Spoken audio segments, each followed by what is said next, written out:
What's going on, everybody? Let me know if I'm good. How's everybody doing? What's going on, good people? Happy Saturday. Happy Saturday. Let me know if the audio's good. Let me know if the visual is good. Shout out to the Knicks. Shout out to the Knicks. Knicks had, you know what? Knicks never make it easy. Kind of like the Giants. They just never make it easy. That was a heck of a fourth quarter, though. Great comeback by the Knicks. What was it? A 21-0 run in the fourth. Shout out to Payne. What he had 11 points in like 14 minutes, something crazy like that. Happy Easter, everybody. That's a fact. Happy Easter. What's going on, man? How we doing tonight? Let me go ahead and get some background music going. Just for a bit. Let me go ahead and lower that down a little bit. That should be good. Yeah, let me know if I'm good. Again, happy Easter, everybody. Easter's tomorrow. If you celebrate Easter, happy Easter. You know what I mean? All right. Lucas Levison was in the building. What's going on? Jay Ferris, what's going on? He said that Knicks game was nuts. Thought for sure they were cooked in the third. Yeah, man. They had a great run. Jalen with 31. Was it 31-33? They got the layup at the end. They make it 33. Smokey the Bear, what's going on? Pablo Vilez, what's going on? My man Ahmad, what's going on? Shamari, big bro, what's going on? Again, how's everybody doing? Thank you, Pablo, for letting me know the audio visual is good. D Hoffa, what's going on? Make sure you hit that like button on the way in. It's just like wiping your feet before you step in somebody's house. Make sure you hit that like button on the way in. We got a good show, man. Because guess what? This time next week, the draft is over. A week from right now, we'll know who all the new Giants are going to be. And we're going to talk some draft talk today. I think that's going to be the majority of this episode is talking draft talk. We're going to talk a little bit about some of the players, current players right now from that first draft class that are on contract years too. Ask you guys, get your opinion on who you would bring back, who you won't bring back, who has a chance to get that second contract. We're going to talk about some things today. Oh, Smokey. I'll let you get away with that, Smokey. He said Easter and 420 at the same time. Come on, Smokey.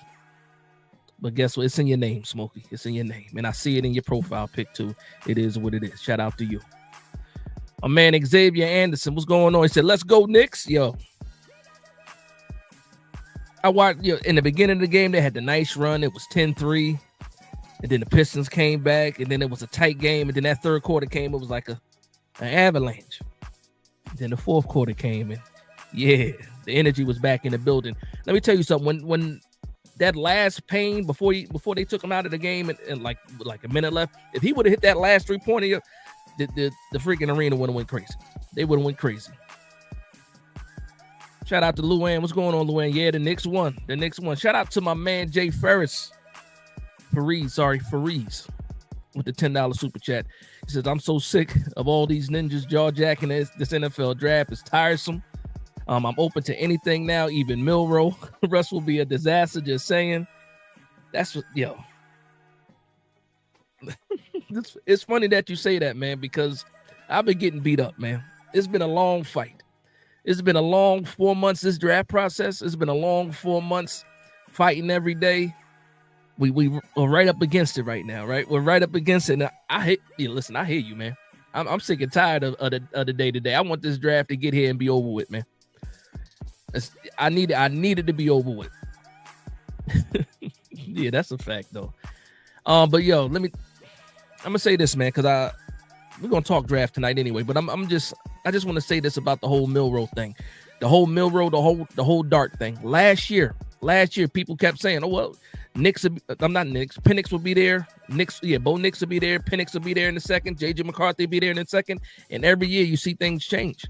I don't think Milroe makes it to the second. I don't think Dart makes it to the second.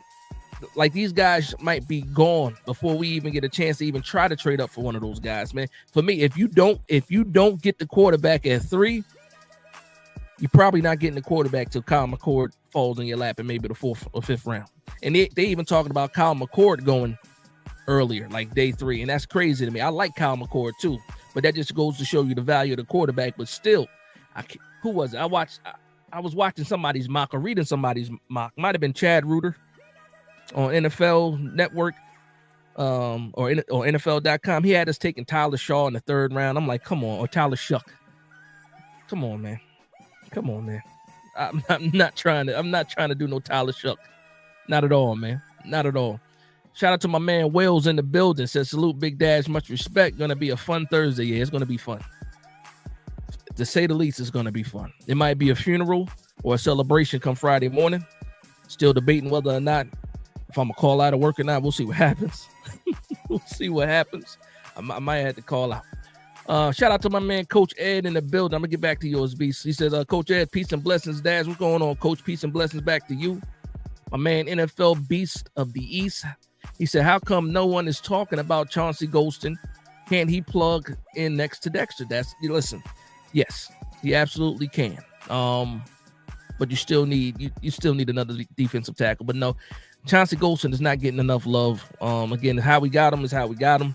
He's a Dallas, from the Dallas Cowboys. Never mind that. He's a New York Giant now. But yeah, I think he's the one that'll plug next to. But you had 2 guys you need to plug next to Dexter. Chauncey Golston's probably going to play that 3 technique. You still need a defensive tackle. I don't want Nacho starting. I think Nacho is better as a rotational defensive tackle, not as a full-time starter. And if you see him as a rotational defensive tackle, I think he plays better in that role instead of depending on him as a starter. But yeah, Chauncey Golston not getting enough love. I understand that. He ain't getting enough love from me neither. Pablo says, Dash, is it possible to do a mock draft tonight? I got to check the bandwidth. Last time I tried to do it, my whole live tried to shut down. And I'm plugged in directly to the modem. So hopefully we'll see if I can do that.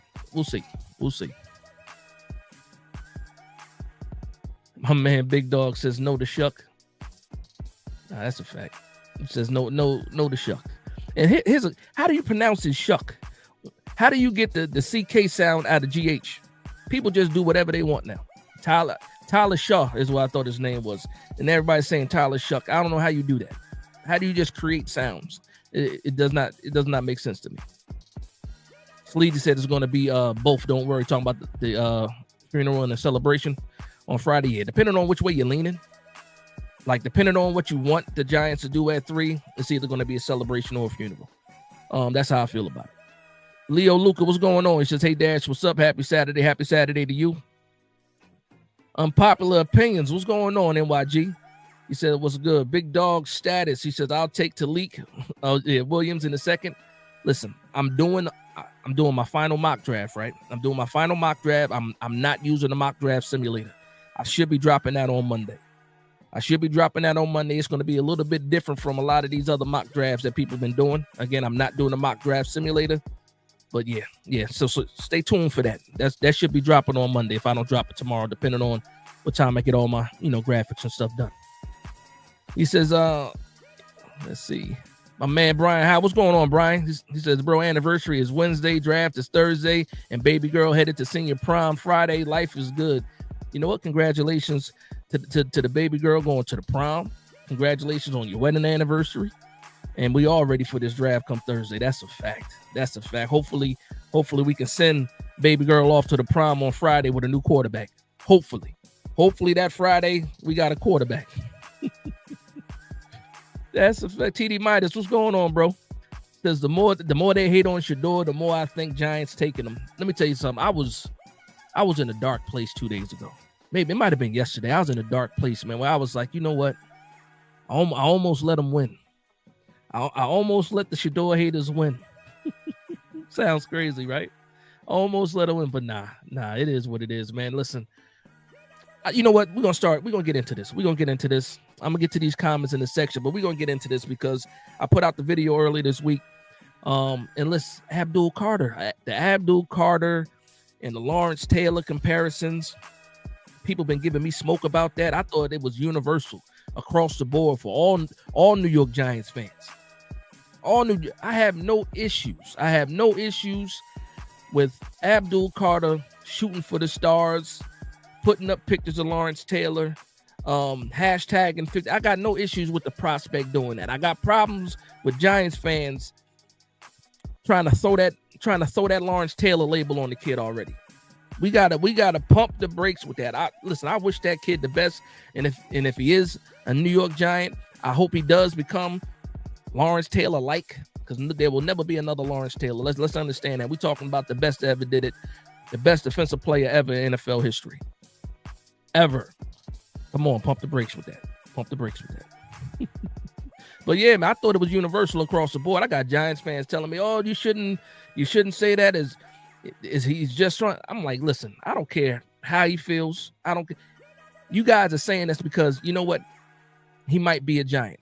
Let's say that the Browns take him at 2. Everybody's going to backpedal then. Everybody's going to say, no, there's no way he's Lawrence Taylor. All these Giants fans are going to be like, no, keep that energy the same. My energy will stay the same. You can't tell me anybody is the next Lawrence Taylor ever. It's not happening. There can only be one. There can only be one. Shout out to my man Jay Ferris. He says, we live in a world without rules anymore. I don't know what you're talking about. What happened? Maybe I missed something else. Mellow Trey's in the building. What's going on, Mellow? He says, Big Dash, yes, sir. What's good, bro? I think Abdul Carter is the best way to go. We need that.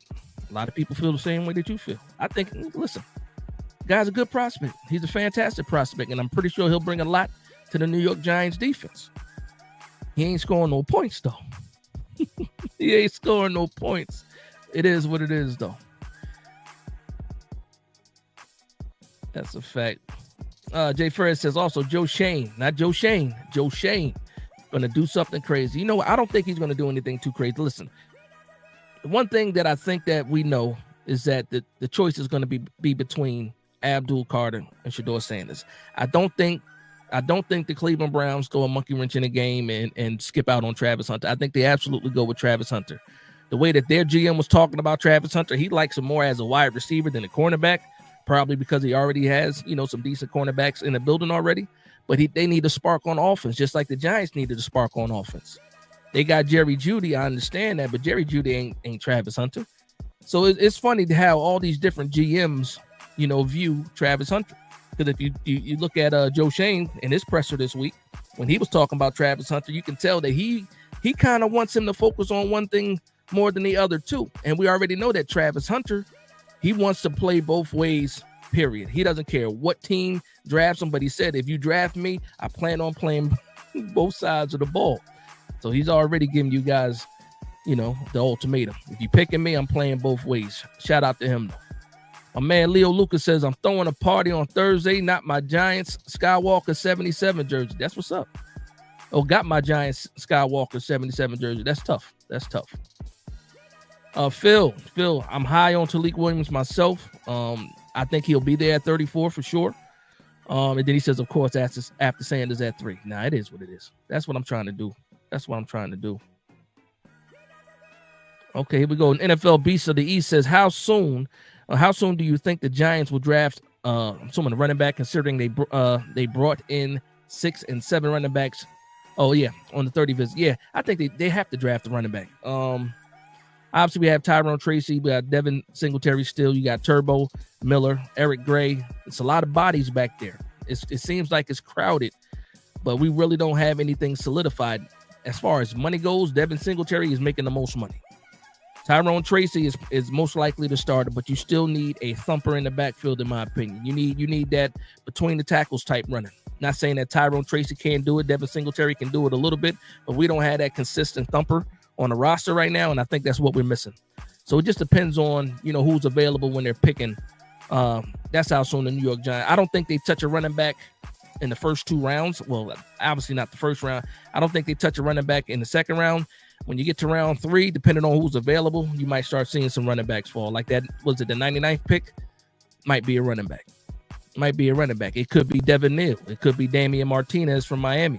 Those are 2 good names. If you look a little bit later, you got Khalil Mullings. If you look later than that, you got guys like Taj Brooks and Raheem Sanders. So there's definitely a lot of big body running backs. Ollie Gordon is another one. I'm seeing people mock to the Giants later on. You're going to find a running back. It just depends on, where the value is. And that's when it'll come off the board. I saw that Mellow Trades said Russell Wilson was at the Knicks game. They got the face of the franchise. They're not drafting the quarterback in the first. But maybe the second. I don't think there's going to be anybody in the second to get. Again, I think 4 guys go in the first quarter, even if a team trades up to get Milroe. But I definitely believe that, like I said, Ward, Sanders, Dart. There's a lot of hype going on with Dart now too, and then there's also a lot of hype. Things are heating up for Jalen Milroe. They're starting to see all that value in him running. I don't value the running as much as other people do. I don't care if my running back. I don't care if my quarterback is the best runner on the team. I need my quarterback to throw the ball. I got enough running backs on the team already. I don't need that right now. I need a guy that can push the ball downfield. That's what Dabes wants to do. He wants to be able to push the ball downfield. But I really don't think that Milroe will be there in a second. But Melo trades. Russell Wilson is the face of the franchise for a year. That's it, for a year. You have to think longer than that. You got to think longer than that. And I'm going to ask you a question, Melo Trade. When it comes to the quarterback position, because obviously they're not here for a long time. Russ is not here for a long time. Jameis is not here for a long time. Wouldn't you rather have that quarterback in the room already, for after, 2025? Familiar with the offense, familiar with the targets, not start from scratch in 2026?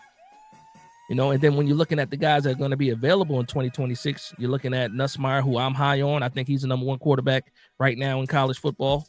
And then you got Aller, who I'm not high on, but has a strong arm. He's one of those prototypical types, 6'4", 230 pounds, great arm. But he got some developing to do. And then Klubnik from Clemson is pretty solid. It's pretty solid. He might push for the number 1 spot too, but when you outside of that, Arch is not coming out. And then the year that Arch is going to come out, most likely, he might not even be the number 1 quarterback in that class. They got guys like DJ Lagway also. And then also I want to bring this up too, because a lot of people say you can't skip on the best player available. I'm going to say this to everybody. If you guys watch college football in 2027, Jeremiah Smith is probably going to be the number 1 prospect in college football. He's a wide receiver from Ohio State. So you're telling me if BPA is so important, if we say we had the first number 1 pick, or we were picking top of the draft, would you guys skip Arch Manning for Jeremiah Smith? Would you guys skip DJ Lagway? Skip Jeremiah Smith for DJ Lagway, who I think DJ Lagway might be the number 1 quarterback in 27, either 28, depending on when he comes out.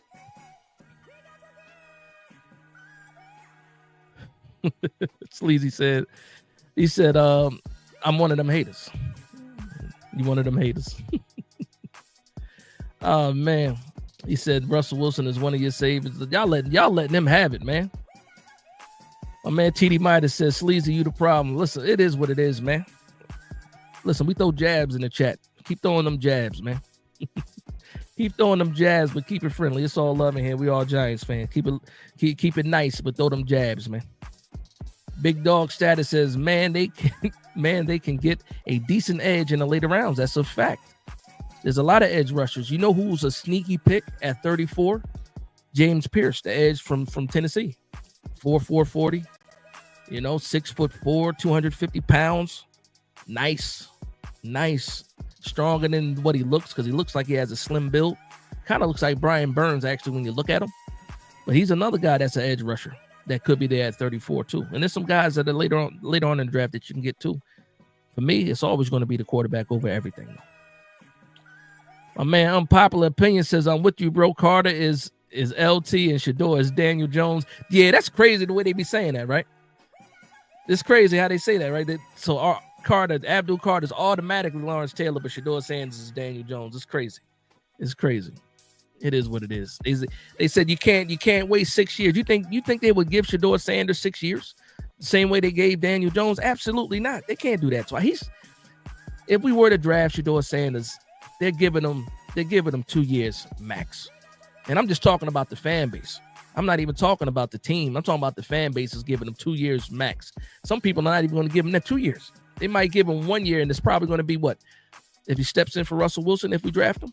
It's crazy to me, man. But again, to each his own. Big Dog, that's what it's all about. He says, I'm ready to hold the watch up on Thursday night. Listen, I've been thinking about it too, man. I might have to go live. I might. I don't know, man. I might. It might be a short live. The live might last about 20 minutes. Depending on what happens. Only one Lawrence Taylor. That's a fact. They said, Mellow Trey says, yo, you a Knicks fan? Are you Knicks fans or what? Nah, there's a lot of Knicks fans in the building. I'm a fan of the Knicks. For sure. I was talking about the game when I first got started, man. Pablo Villas says Chris Sims from Unbuttoned said he's like Micah Parson-ish. He wants him at pick 3. I can't even read today. And so do I. No one will ever be like LT. I mean, all right. I'm not going to argue with that. He has a lot of skill. He has a lot of promise. You know what? I think he'll be fantastic. I really do. TD Midas says, I just got back from the Sinners movie. Pretty good. 8.5 out of 10. That's the same grade I gave it. I gave it 8.5 too. I thought it was good. There was some scenes in there that I thought they caught. It was clever. Kugler is fantastic. I'm not going to give any spoilers away for people that are planning on seeing it, but I thought it was good.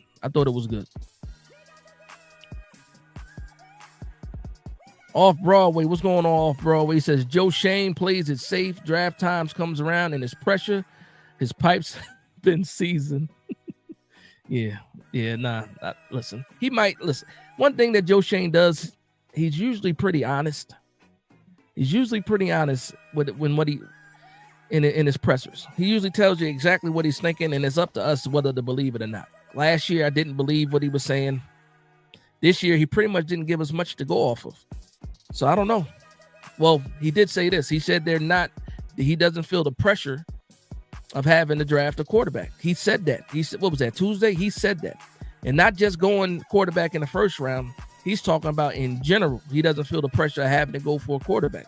And he named the 2 quarterbacks, Jameis, Russell. And then he also started talking about Tommy DeVito being a guy that's still developing. He might actually believe it. Just like last year, he said, guess what? We're going to build around Daniel. How did that work out, Joe Shane? You tell me. Maybe you should listen to your son more. My man Greg just wanted to say, hey, Big Dash, Carter at 3. That's it. You kept it short and sweet. Shout out to my man Alex in the building, Big Blue in the Bronx. Again, my apologies. We had Unpopular Opinion Sports commenting. We had Wales commenting. We had Coach Ed in the comments as well. We got Big Blue in the Bronx in the comments as well. All these guys do great work on YouTube. Make sure you guys subscribe to their channels. Again, that's Big Blue in the Bronx. My man NYG22 on Unpopular Opinion Sports. My man Coach Ed, I believe it's because you changed the title. Is the Wonderful World of Sports, Wide World. Oh, don't hurt me, Coach. Don't hurt. It's a long title. It's a long title. And my man Wells said, NJ, make sure you guys subscribe to those channels. Luann says, Dash, we get Carter and trade back in to get Sanders, maybe. At that, listen, all these picks are valuable. We had 5 picks in the top 105 picks of the draft. Like, every one of those holds value. You got to give up a lot to get back into the first. Now, I understand this for Sanders. But when you think about it, what you're doing is you're giving up all these extra picks because you wanted Carter so bad that you just didn't want to take Sanders at 3. And then now you're giving up all these picks to get Sanders when you can absolutely just get Sanders at 3 and then take the next best edge rusher or either continue to build this defense. Because I'm going to get into my next subject because I'm going through the comments, but there's a lot of guys with that are on contract years coming up. One of those guys is Kayvon Thibodeaux. And we already know how these players act when they're on a contract year. All of a sudden, it's lights out, and these guys go crazy. Because they know there's a bag at the end of the tunnel. How much of a need is Abdul Carter, or is it just BPA? Is Abdul Carter going to start over Kayvon Thibodeaux on day 1? That's another question I want to ask you guys. So let's start with that first, and then I'm going to get into some of these other names, though. I gotta stick to the script a little bit, though. Shout out to my man Jay Ferries, $10 super chat. He says, Big Dash can't wait another skinny light and the ass edge rusher or a 180-pound receiver always makes it feeling bullish. He says, I'm telling you, cringe Russ will be a disaster. Fake AF. Listen, it is what it is. A lot of people throw that rep on Russ. You know, he don't have that much swag. We understand that. You can say that he's even a little bit corny. He is genuine though. He is genuine in his corniness. He is being 100% himself. And guess what? He might be just a little corny, but at least he's being real. He's being his real self. It is what it is. My man Christopher Moody says, I'm cool with Will Howard too. Let me ask you this, Christopher. When did you become cool with Will Howard? Was it before or after the John Gruden special? Let me know that in the comment section, please. Milrow was a bum. I ain't gonna call him a bum. He just need a lot of work. I'll say that.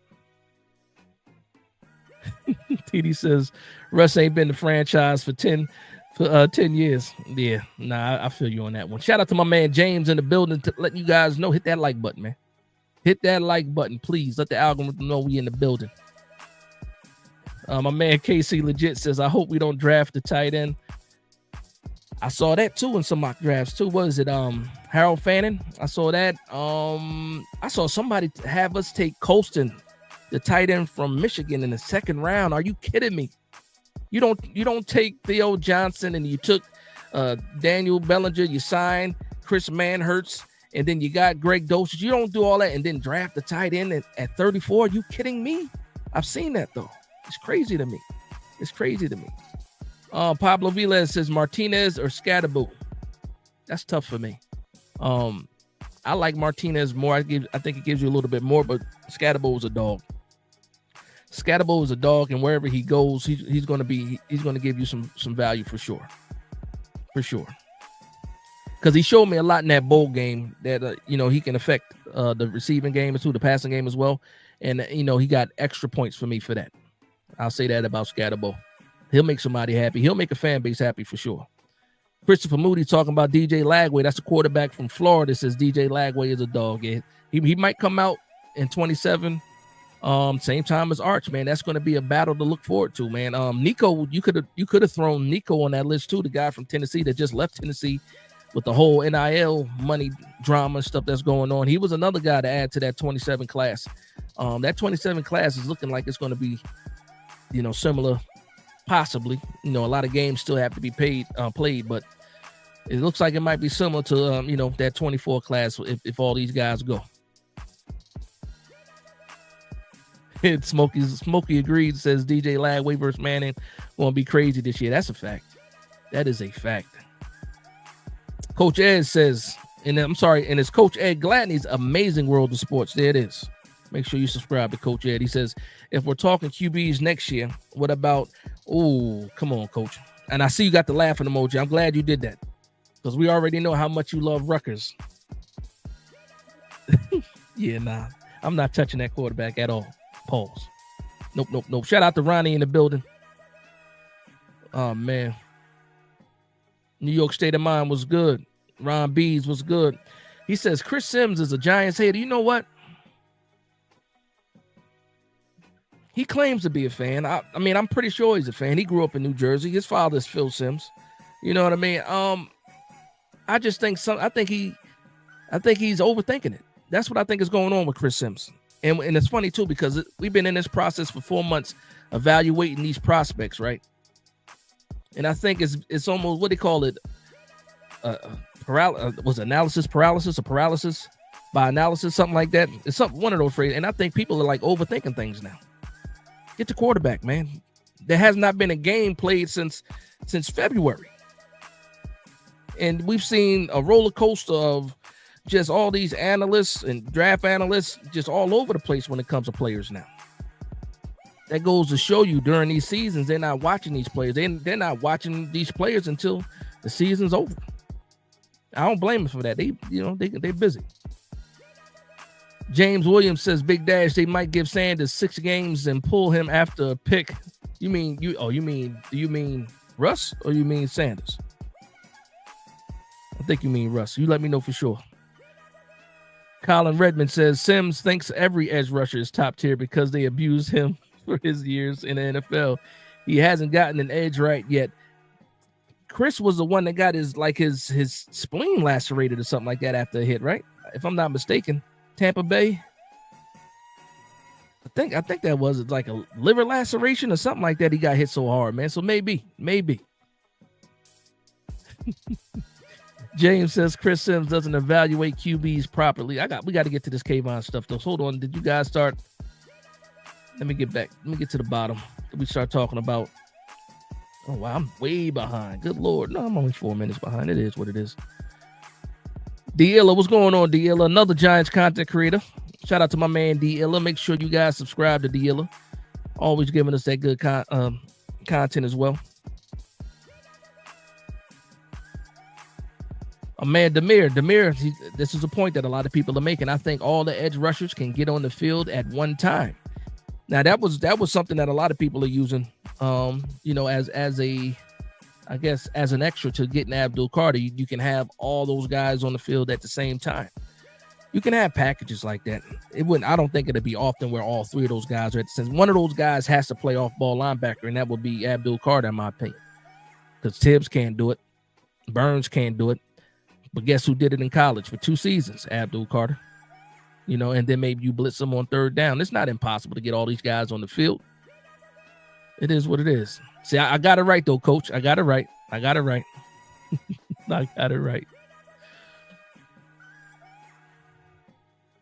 Yeah, so I want to get to these questions though, because I'll get to reading these comments and get away from it. I do want to talk to Steve Arce for a second though.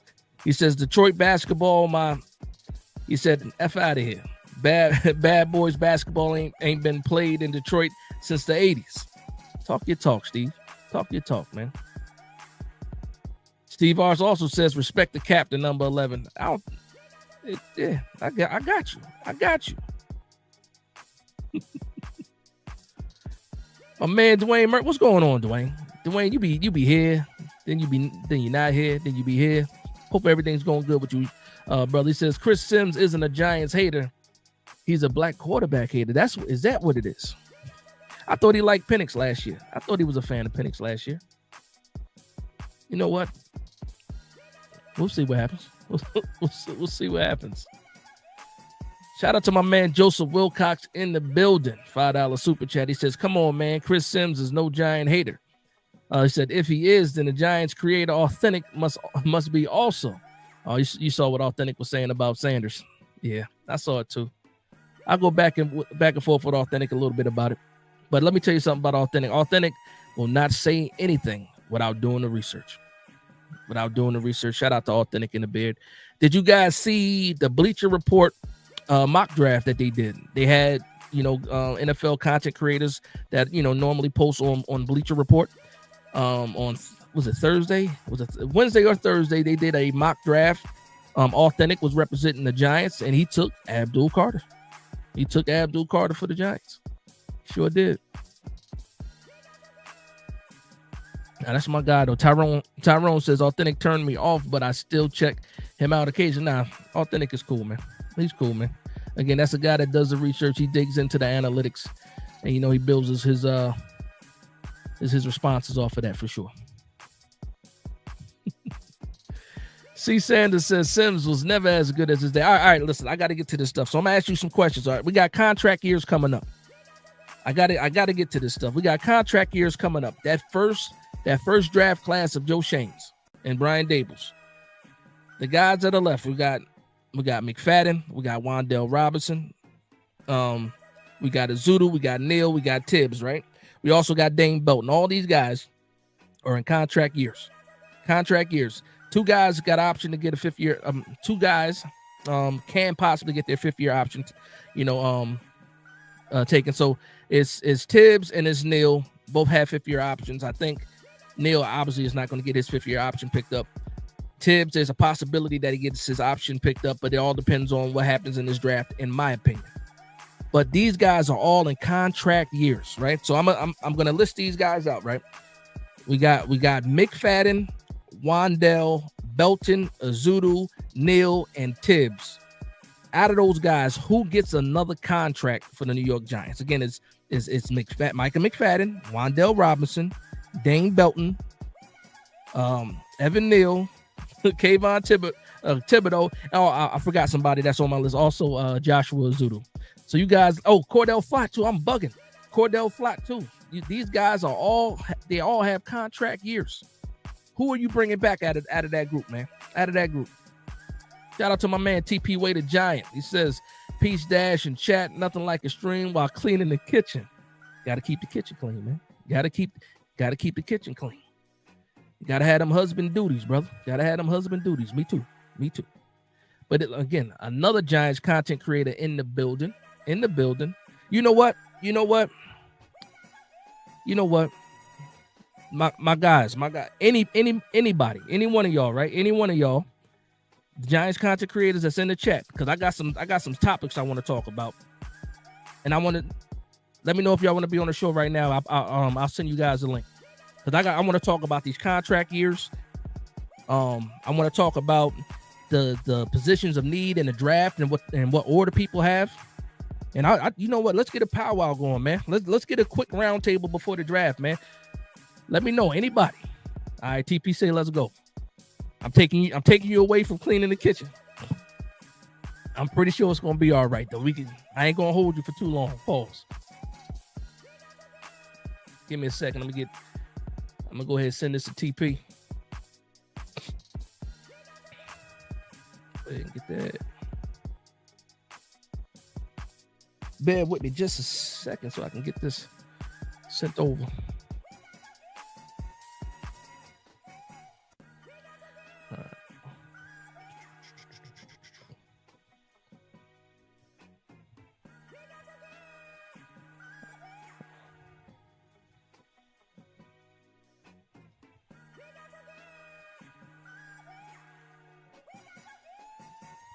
See. All right, TP. I just sent it to you, TP.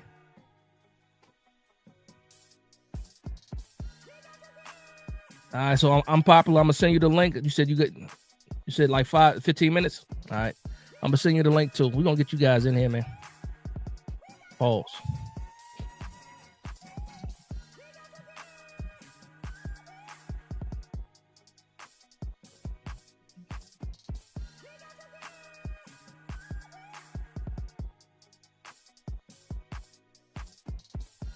All right, I'm popular. Got you sent two. Where you go, Xavier Anderson? What's going on, Xavier? I don't know if I got you on Twitter, brother. Coach Ed. Okay, Coach Ed. I'm gonna get you. Yeah, we about to have us a nice little round table going on, man.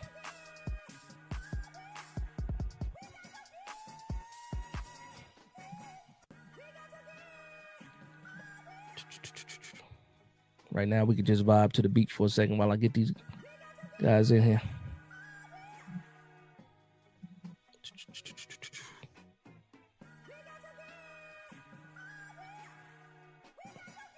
All right.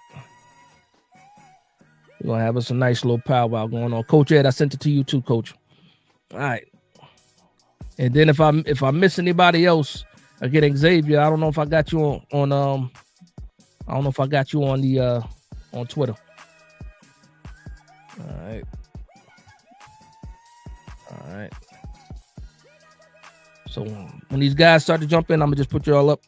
So the first man that jumps on, right? I saved him from doing some chores today. Shout out to my man TP Way is in the building. TP Way is in the building. Yo. Can y'all hear me? Am I good? Yeah, you sound good, brother. You sound good. Good. What's going on, man? What's going man, on? If my wife come and slap me beside my head, man, just everybody ignore it. Act like it didn't happen. Blame it on me. Yeah, blame it on me. Sure. I take one for the team, brother. I'll take one for the team. Yeah, I want to talk about it, yeah, because I let me get some Giants content creators on here so we could talk about this though, right? Yeah, so we got some guys on some contract years. That whole 2022 class is on contract years. McFadden, Wan'Dale Robinson, Dane Belton, Joshua Zudu, Cordell Flott, Evan Neal, Kayvon Thibodeaux. In your opinion, who is getting that second contract? I'll tell you who's not. Get Dane Belton out of here. And it's crazy. When you was going down the list, I heard Dane Belton, and I couldn't hear anything past that. Get Dane Belton up out of here, man. Dane Belton is he's frustrated, man. He's frustrated. What's up, Coach? What's going on, Coach? What's up, guys? How y'all doing? Building as well. What's going on, Coach? But I listen, man. I'm one of those guys, man, that I'm tired of the good of New York Giant football going somewhere else and succeeding. So like my train of thought isn't necessarily to just get rid of everybody. I need people in here that can make these guys be the best that they can be, man. And that's kind of where my mindset is.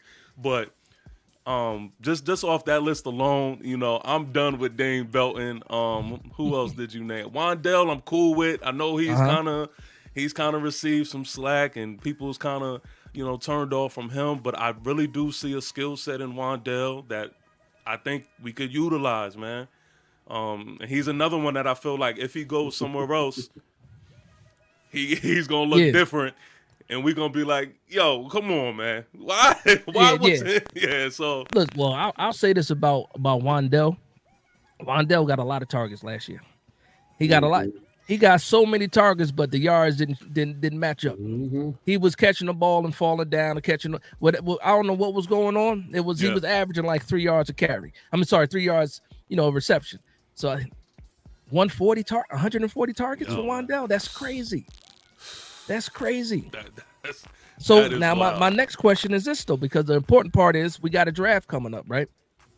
Wandale Robinson. Right now, people consider him the wide receiver, 2-3, depending on how you feel about Darius Slayton.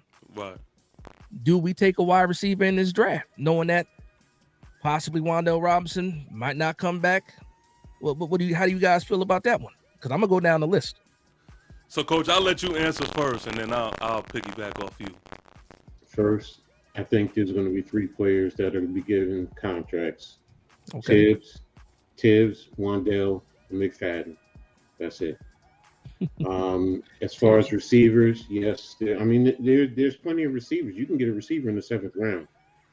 So I even had mocked Joe Horn to the Giants. Jimmy. Joe Horn. Jimmy. Jimmy Horn. Jimmy. Sorry. Yeah. Joe Horn. No, you good. I'm thinking about his dad. That's another receiver. Receiver. But yeah, Jimmy Horn, he gives you 3. He can play three different levels in a sense. He can play inside. He can play a little bit on the outside, but not much. More of an off the ball receiver, and he also can give you special teams to that. So he gives you that type of versatility that they've talked about, that they like versatile players. So.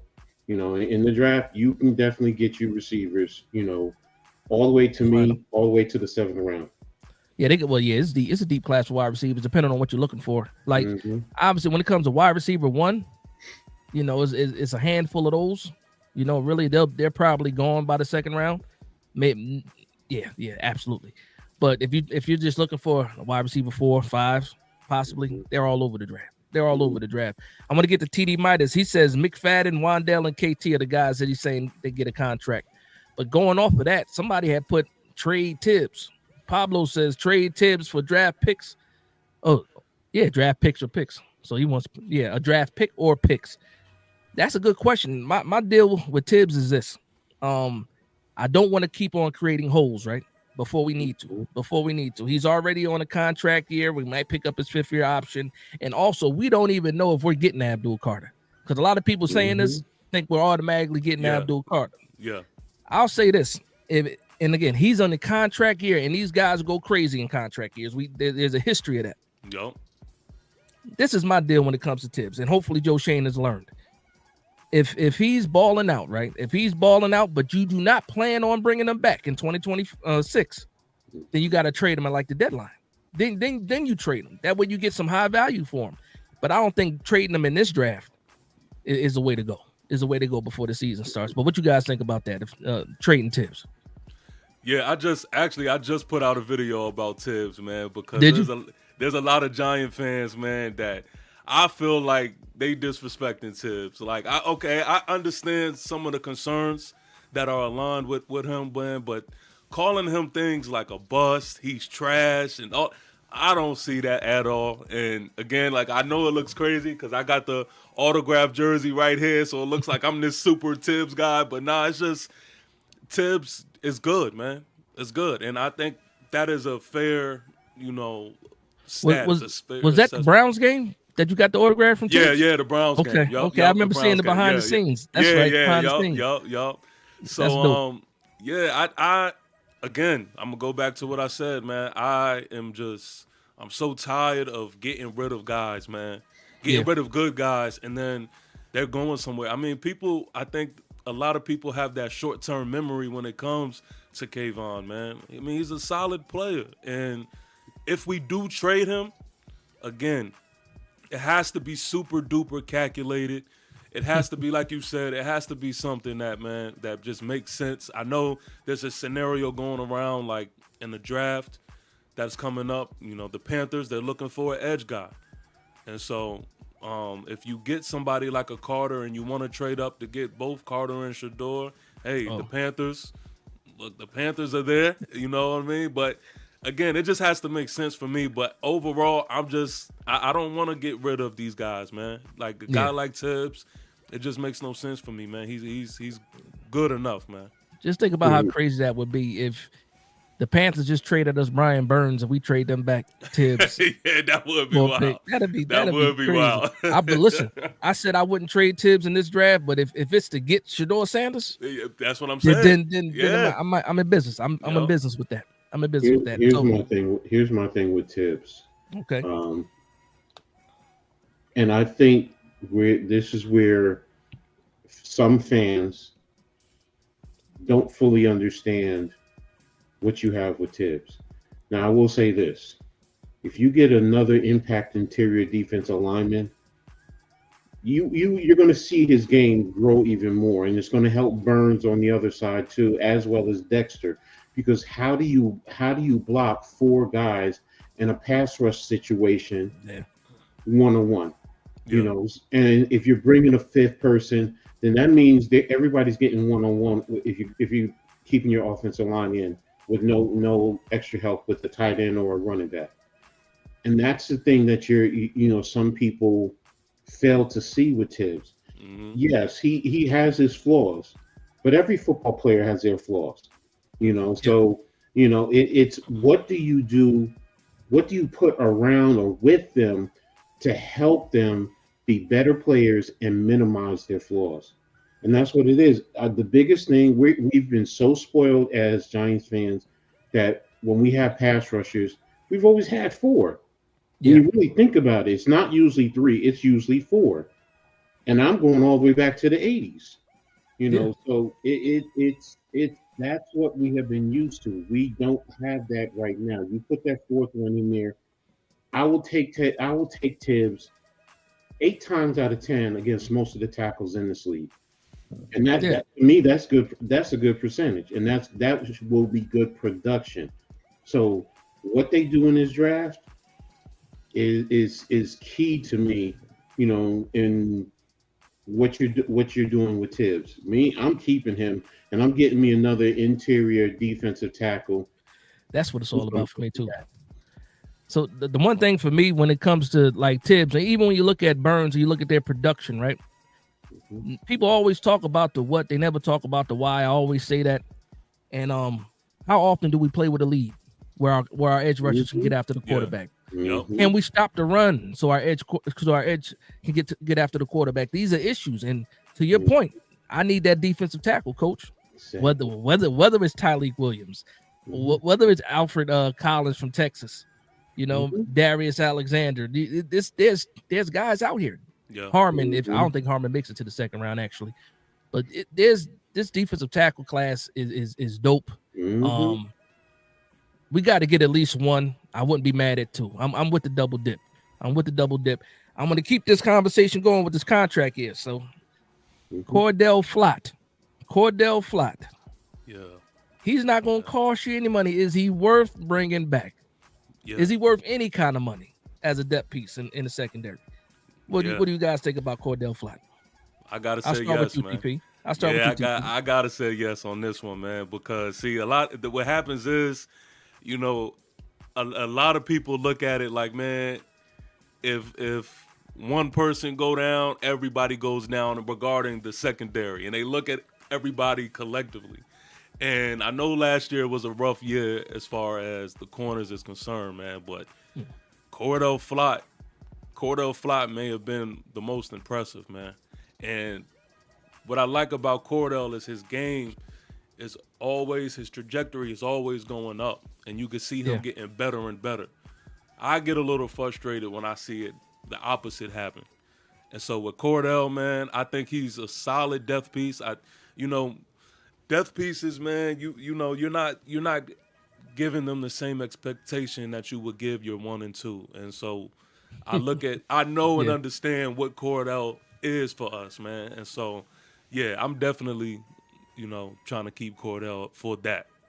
Yeah, for me, Cordell is, he's not a starter, right? He's not a starter, but he's a good rotational piece that you can get quality snaps from. But also, he is young still. We drafted him. He was 20 years old when we drafted him. I believe he's not even, I think he might be 23 or about to turn 23 right now. So he's young. He's super young.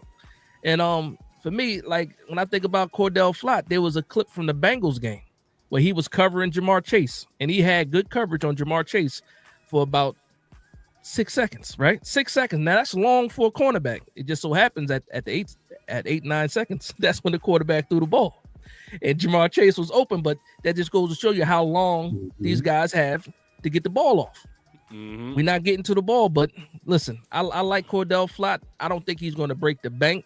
And to your point, he's one of those guys too. Even though you're not getting what you want from a third-round pick, like a lot of third-round picks might be starters by now. He's still a guy that's constantly developing and getting better, as he gets older. But Coach Ed, what do you think? I mean, you guys are making valid points.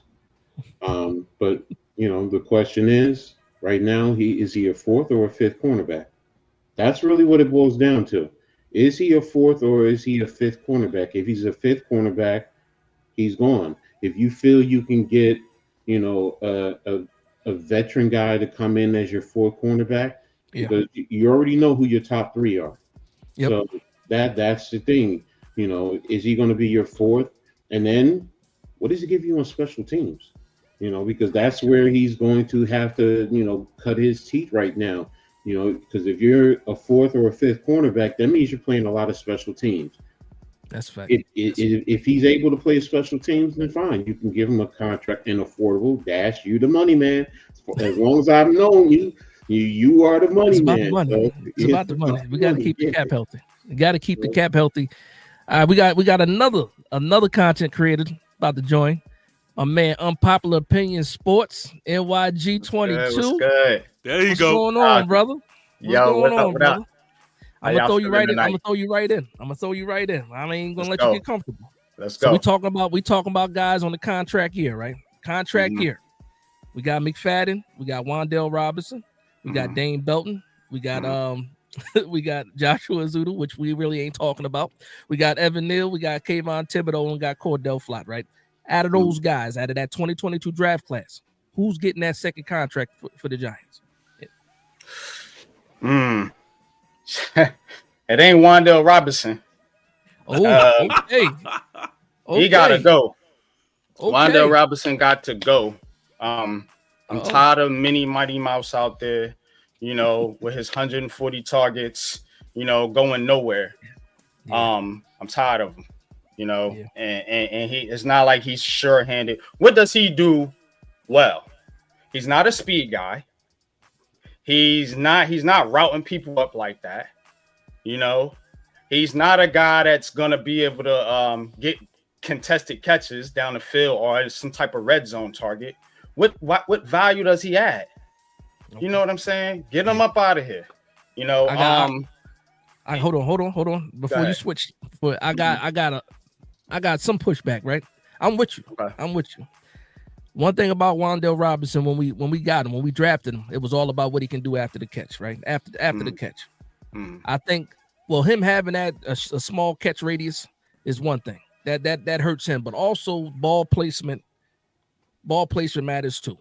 If he can get the ball in stride, catch the ball in stride, I think he could be more valuable. But to your point, we have not seen it yet.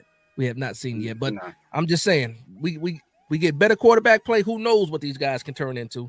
But now I'm with you. As far as 140 targets and only just under 600 yards, that's crazy. That's crazy to me. that's not productive at all. But go ahead. Yeah. But Kayvon Thibodeaux's interesting because you got to see what they do. If they take Abdul Carter, then he's pretty much gone at that point. I think they'll work it out for this year and then try to trade him at some point. The rest of them, man, nobody. To be honest with you, maybe McFadden. I mean, he does have a little bit of value, but I need to see more from him too. You need to tackle, bro. Linebackers need to tackle. That's the point of it. I get and just get there and miss. Yeah. Now and it's funny too because what's the purpose of being there if you're not going to finish the tackle? Right. I will say this though about McFadden. McFadden is one of those guys too that gets better with every year. So when I look at this list of players, the only people out of this list that probably would get good money, Tibbs will get good money if we re-sign him, right? He'll get good money. Yeah. I don't think McFadden hurts the pockets. I don't think he's done enough to hurt your pockets too much, and he's just solid. I wouldn't say that you couldn't draft over him, but right now I'm comfortable with how the middle linebacker room looks a little bit. Wan'Dale Robinson. I'm not sure what he'll ask for. You know what I mean? It's a little bit weird with Wan'Dale Robinson because but you're getting 140 targets. That's like up there. 140 targets. That's really.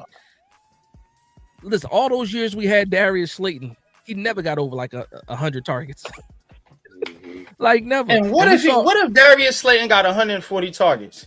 He might have 1,300 yards. Last year he only had 75 targets. Only had 50-something receptions, and still had more yards than Wan'Dale. So yeah, man, I don't know. I'm glad we paid him. I'm glad we didn't break the bank. A lot of people are upset with that Darius Slayton contract. But I think that you got some guys that are going to push the ball downfield right now at quarterback.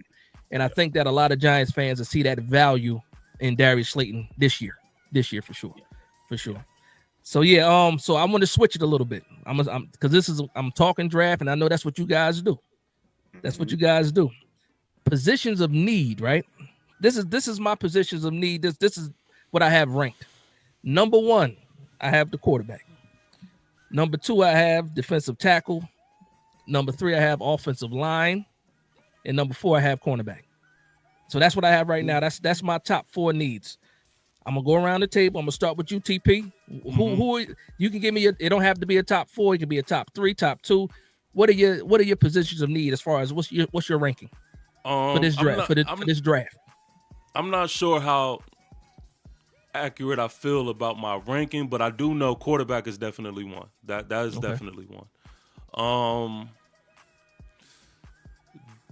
Defensive linemen and offensive linemen, man, they're so close together, and that's why it's hard for me to really decipher the two on which ones I would rank. Like, depending on the day, I could wake up today and say offensive lineman, and tomorrow it'll be defensive lineman. They're just that close for me. Okay. And I agree with the corner, but at the very next one, man, which is another close one for me, would be wide receiver. Oof, and okay. I say that one because I'm looking at what we have on roster now. And the question mark that is beside Jalen Hyatt is why it's that much of a concern for me. If Jalen Hyatt was the Jalen Hyatt that I expected him to be, that I thought he would turn out to be, I would feel a lot different. And so I'm just concerned, man, because I've watched game after game after game, and there was just absolutely no sighting of Jalen Hyatt. Yeah. If there was a little bit, then I could have something to work with. But it was nothing. And so that kind of concerned me. And so I think receiver, being that I predict us to put the ball in the air, I would just like, man, somebody that can complement Malik Neighbors and Darius Slayton more. And then I'll leave it at that. Nah, I like that.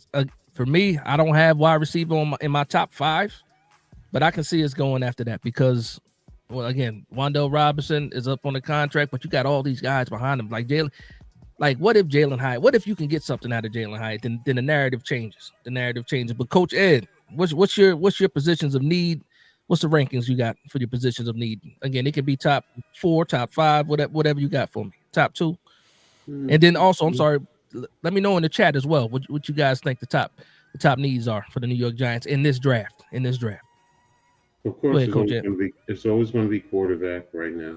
Okay. I'm like you guys, quarterback. You know me with the sexy fatties. I always talk about it. And I'm combining the interior offensive and defensive line because we need that right guard and we need that other interior defensive lineman. So they're both if you want to say 2A, 2B, yeah. I'll even take it to go to that point. TP made an excellent point with the wide receivers. I'm even going to say a dependable pass catching tight end to work the seam intermediate areas. Because right now, when I look at the roster, and I know Theo Johnson is developing, but right now he's not there. So, I would prefer a tight end who you can flex out, even if you want to flex him out to the outside and play him on the outside to create matchup problems. Then I'm going to say running back. I'll say cornerback. Yeah. Then I'll say, I'm depending on linebacker and safety. So they're right there. And then, to be honest with you, kicker. I know we probably are not going to draft one, but I always forget about the kicker. Yeah, that's a sleeper one right there for sure. Yeah. I don't forget specials. Let me tell you, that's the one thing about me. No. Yeah. Specials is a third component that's important. And I mean, we're at a point with Graham Gano. I mean, his age, injury history, and that money can help us go a long way. So, do you draft one late in the rounds? Because we have 2 7th-round draft picks. That last 7th round, can you say, you know what? I'll take a flyer on the kicker as opposed to a UDFA. So I mean, it's a possibility, but yeah, that's how I look at it. When I think about it. Okay. All right, NYG. What's the rankings position for you? Man, you already know. Quarterback. That's all I heard for the past since I've been on YouTube. Die line, right? Who Jackson Dart? Man, who was that? We don't even know what quarterback over here. Man. That's for Shedeur for sure. But second, man, I mean, you guys pretty much I'm with you. Trenches, offensive lineman and defensive tackle. I'm leaning more offensive guard just because we don't have a lot of depth there.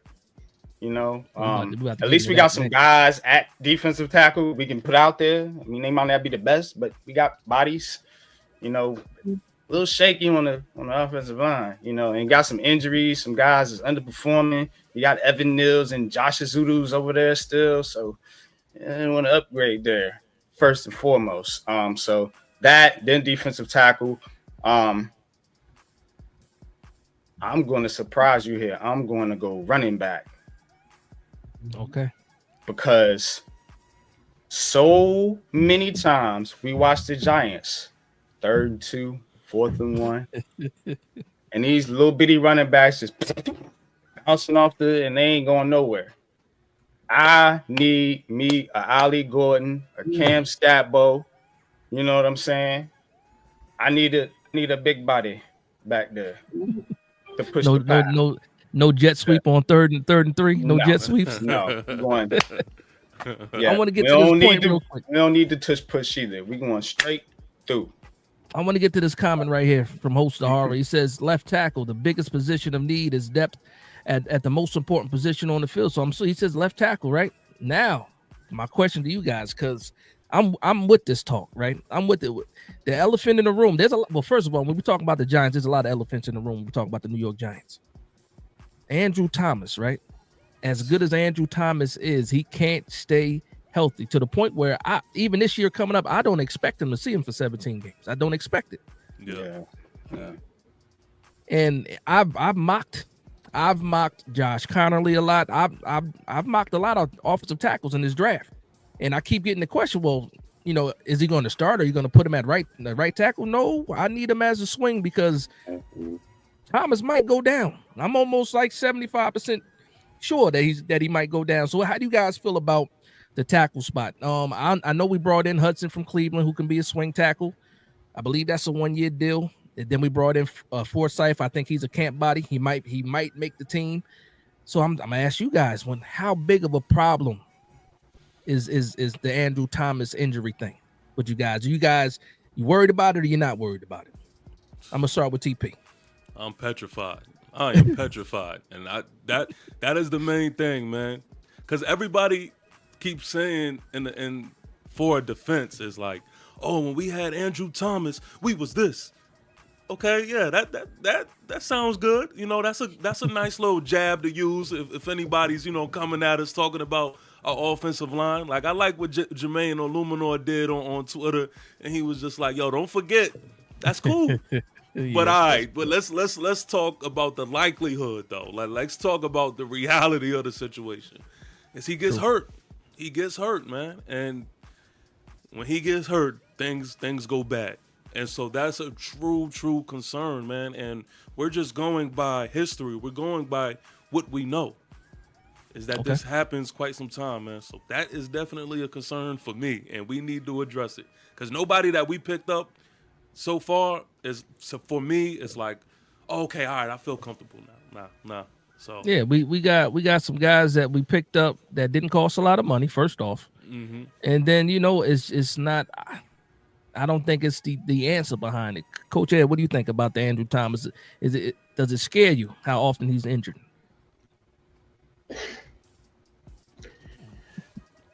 Talking about scared? No, I don't. I'm not afraid of any injuries for any players. I'm sorry, because as a player, I always said if I'm afraid to get hurt, then I don't need to be playing football. I mean, and I know it's crazy. I get it. I understand, but this is my logic. I can't be afraid of somebody getting injured. What I need to know is, we need to have depth behind them. So this way they come in and they can come in. Maybe they don't play as to his level, but you know what? It's serviceable enough that it's not going to hurt the team. So am I afraid of an injury? No. I just that's any. I don't care if it's your quarterback, your offensive line, defense, or whoever. Your injury when you play football. Injury is going to happen in your career, period. So I'm gonna switch the question then. I'm gonna switch the question because I see your point of view. Mm-hmm. I got to switch it up. Lead injury. Do you think he plays 17 games in 2025? Not hope. Do you think? What is your gut? If you had to put money on it, does Andrew Thomas play 17 games? 17 injury free? No, I think he's going. There's going to be some bumps and bruises that to use a basketball terminology, even if you have to go a little load management. Okay. I think that's something that's on the table, and that's why you have Jermaine Illuminor. I mean, as much as we don't want him to, he can play left tackle. So even if you get a right tackle, coach. No, I'm saying even if you get a right tackle, and to come in and back him up, and in that situation, or like you said, you get a swing tackle. I'm probably more. I'm going to be honest with you, Dash. I'm probably more of. I'm getting me a right tackle that's going to come in if I have to move, and Thomas is out because I'm moving Jermaine Illuminor over there. I'm more comfortable with him over there. No, that's a good point. That's a good point for me. Whenever I hear moving people around, I think of musical chairs, and we already know. But I want to swing. and I get it, and I understand in the NFL, in the pros, you're home fine tuning. But I mean, I played minor league semi-pro in a game, and I played all 5 offensive line positions. So it's to me, it's more a mindset than anything. It's not that. So the reason why I don't like it is not that I don't think guys can do it. It's because for me, I'd rather disrupt one position than multiple. Because like last year, Andrew Thomas goes down, and then you're shifting Illuminor to the left tackle, and then Evan Neal the right tackle. Then you're changing multiple positions. I would much rather have a swing tackle that I trust, that I can just leave the combinations the way they're in there. I like the way that Van Roten and Illuminor were playing on the right side. Thomas goes down, and all of a sudden, he's on the left side, and then you're trying to get Evan Neal used to Van Roten instead of just, it is what it is. But NYG, unpopular. You already know. Does he play 17 games? How comfortable are you with Andrew Thomas? When do we address offensive tackle in this draft? To answer your first question, no, I'm not comfortable with Andrew Thomas, and no, he doesn't play 17 games. He's been hurt pretty much like every year at some point for some period of time. You can't trust that. You have to have a plan in place. Now, they didn't really bring anybody that makes you excited, but again, one thing you got to remember, these are backups. They're backups for a reason. You're just trying to get by. So, like Coach said, if you got to put light-skinned Jermaine over there for a game or two, so be it. Now, as far as the draft, yes, I'm doubling up on linemen. We did a draft, and I'm doubling up on linemen. And what you do is you get your guard early, because there's a lot of good guards that you're gonna have to get them early, and it's probably in the second round. And then later on, you take you a developmental tackle. I'm gonna give you two names. Shout out to Coach Holland Pierce from Rutgers, and a guy I talked to at the draft, Jalen Travis. Where's Travis from? I think he's from Iowa State. That's not a guy I'm familiar with. That's why I'm asking. Yeah. I talked to him at the draft. And he played well in practice. Practice, but I'm just judging on what I seen. My evaluation. He was holding his own against some studs out there. So I think get him in a program, get him stronger, and I think he can be a player for you.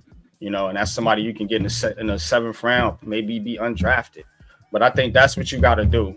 I'm with the developmental guys too. You got to get a developmental guy, and you got to let Carmen Basillo do his thing. If you trust and believe in this coach like everybody does, you got to let him coach these guys up, man. And let's finally get some development. We're never going to get anywhere unless we bring in guys that we can actually coach them up to be something. We can't just keep reaching a free agency trying to get other people's players. Yeah, you know what I'm saying? It ain't working. So for me, it's like a numbers game when I think about the offensive line. At max, you keep 10, right? But normally we keep around 9 offensive linemen, right? So obviously you got your starting 5. And then, depending on what happens with Neal, because I want to get into this conversation a little bit. I don't want to stay on it too much with the Evan Neal conversation. And somebody else had mentioned it too. And then Deal, I want to get right back to your comment on the defensive side. But yeah, Iowa State. I was right. Iowa State. Jalen Travis. 6'7", 340 pounds, big dude. Pause. That's what's up. I do believe that Evan Neal is getting kicked inside. I believe that happens, right? I believe it absolutely happens, and I believe that the New York Giants. And I hate to make this point though. I think they made it easy for him too, not bringing in like real competition at the interior guard or interior line spot. Van Roten, okay. Stinney, okay. Runyon got paid. He's most likely going to be the starting, left guard. Mm-hmm. So when it comes to the draft, and I think about the guys that we have on the roster, if Evan Neal beats out Van Roten, he can be the right guard, right? So you have as your backups, you're probably going to have Stinney still. You're probably going to have Van Roten still. Jake Cubis is another guy that they like developing. He's a young kid. So when you think about the draft, that's already eight people, and I'm not even talking about Hudson. We just paid him some money, so that's 9. and this is me just because I got a mock draft coming up, and I'm taking all this stuff into just how I'm thinking about it, and I think that the way we address the offensive line, you always see every year there's a guy that played tackle in college that projects as a guard, but can have that versatility. Guy Shout like out to Jalen. Mark, what's his name? Liciento. Did he put yeah, Mark be on it. Mark be on. He know the prospects. Wyatt Milam, that perfect yeah, prospect. That's what you another talking guy. about. He tackle can guard. Play tackle, he put slide in the guard. Jalen Rivers from Miami is another one. Ariante Ursery is another one. So I'm thinking we're leaning more in that direction where we got a guy that's with some versatility because of the names that we have on the roster already. It's like some guys ain't making a lot of money, but it just depends. So I'm gonna can play tackle. That's a fact. I want to get to D. Yellow's comment real quick. He says, if we still can't stop the run, what's stopping the team from running on us on 3rd and 8? People need to take into consideration 3rd down isn't necessarily a pass rushing down now. Yeah, passing down. He said teams will go it on 4th down. Go for it on 4th down. That's true. That's true, especially with this damn tush push. The damn tush push and all this other stuff they got going on. But now that's a perfect point. And again, we talk about adding all these pass rushes. We got to stop the run. We got to be able to stop the run first. Yeah, for sure. Yeah. For sure. Let me see what else we got going on. A shout out to my man NYG man. He says Tibbs has to go for good. Tibbs has to go for a good 3rd or 4th. He says, look how many top defensive ends are ranked way higher than him. He said we drafted lower. I believe he's who he's going to be. So he doesn't think Tibbs is getting any better. I'm thinking that's what you're saying. You don't think Tibbs is going to get any better. He is who he is, and we should get the value for him. That's what NYG man is saying. Now, one thing about NYG man, we go back and forth on Twitter a lot because he's not a Shedeur guy. He's not a Shedeur guy. And like I said, we be going at it, but he also shows a lot of love and support for the channel, man. So shout out to NYG, man, for showing his love and support. But if you talk Sanders to him, yeah, he ain't trying to hear that Sanders stuff, man. Salute to you. He ain't trying to hear that Sanders stuff, man, at all.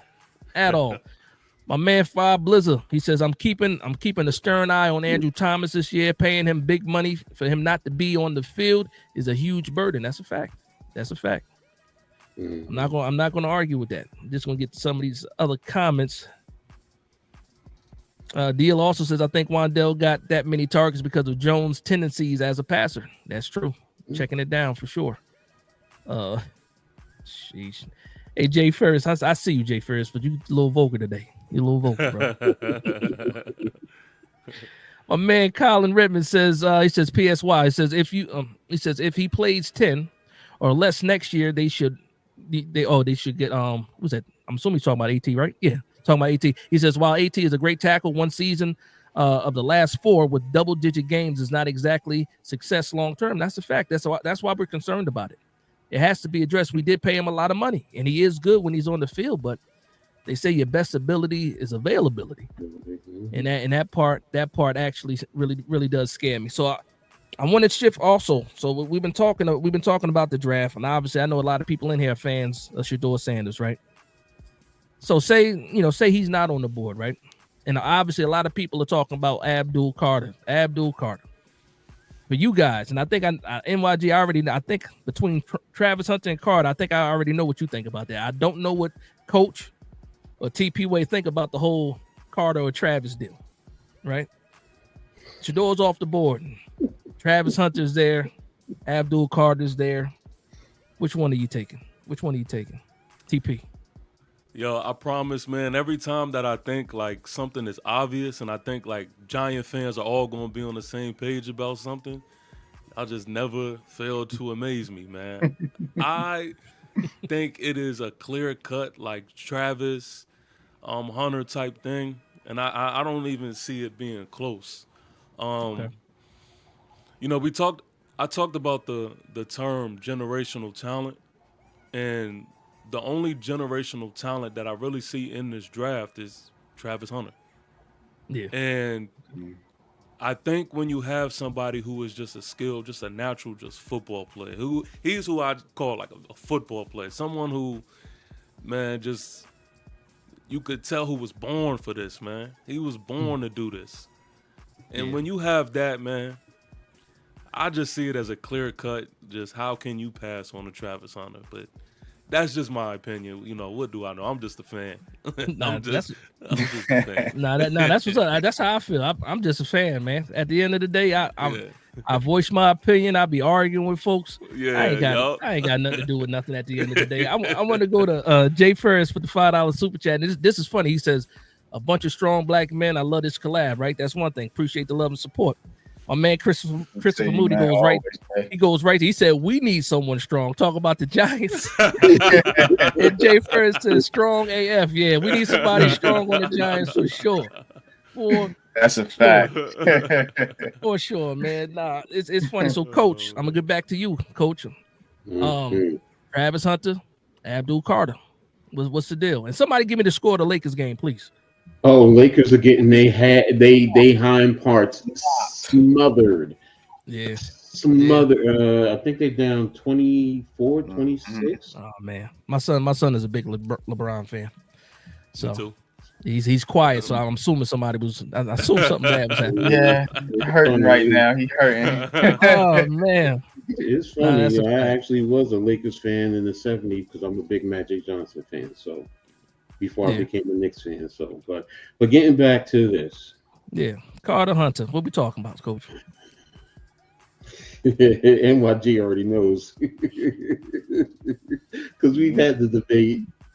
It's Hunter for me. Okay. It's Hunter. I mean, look, he can do.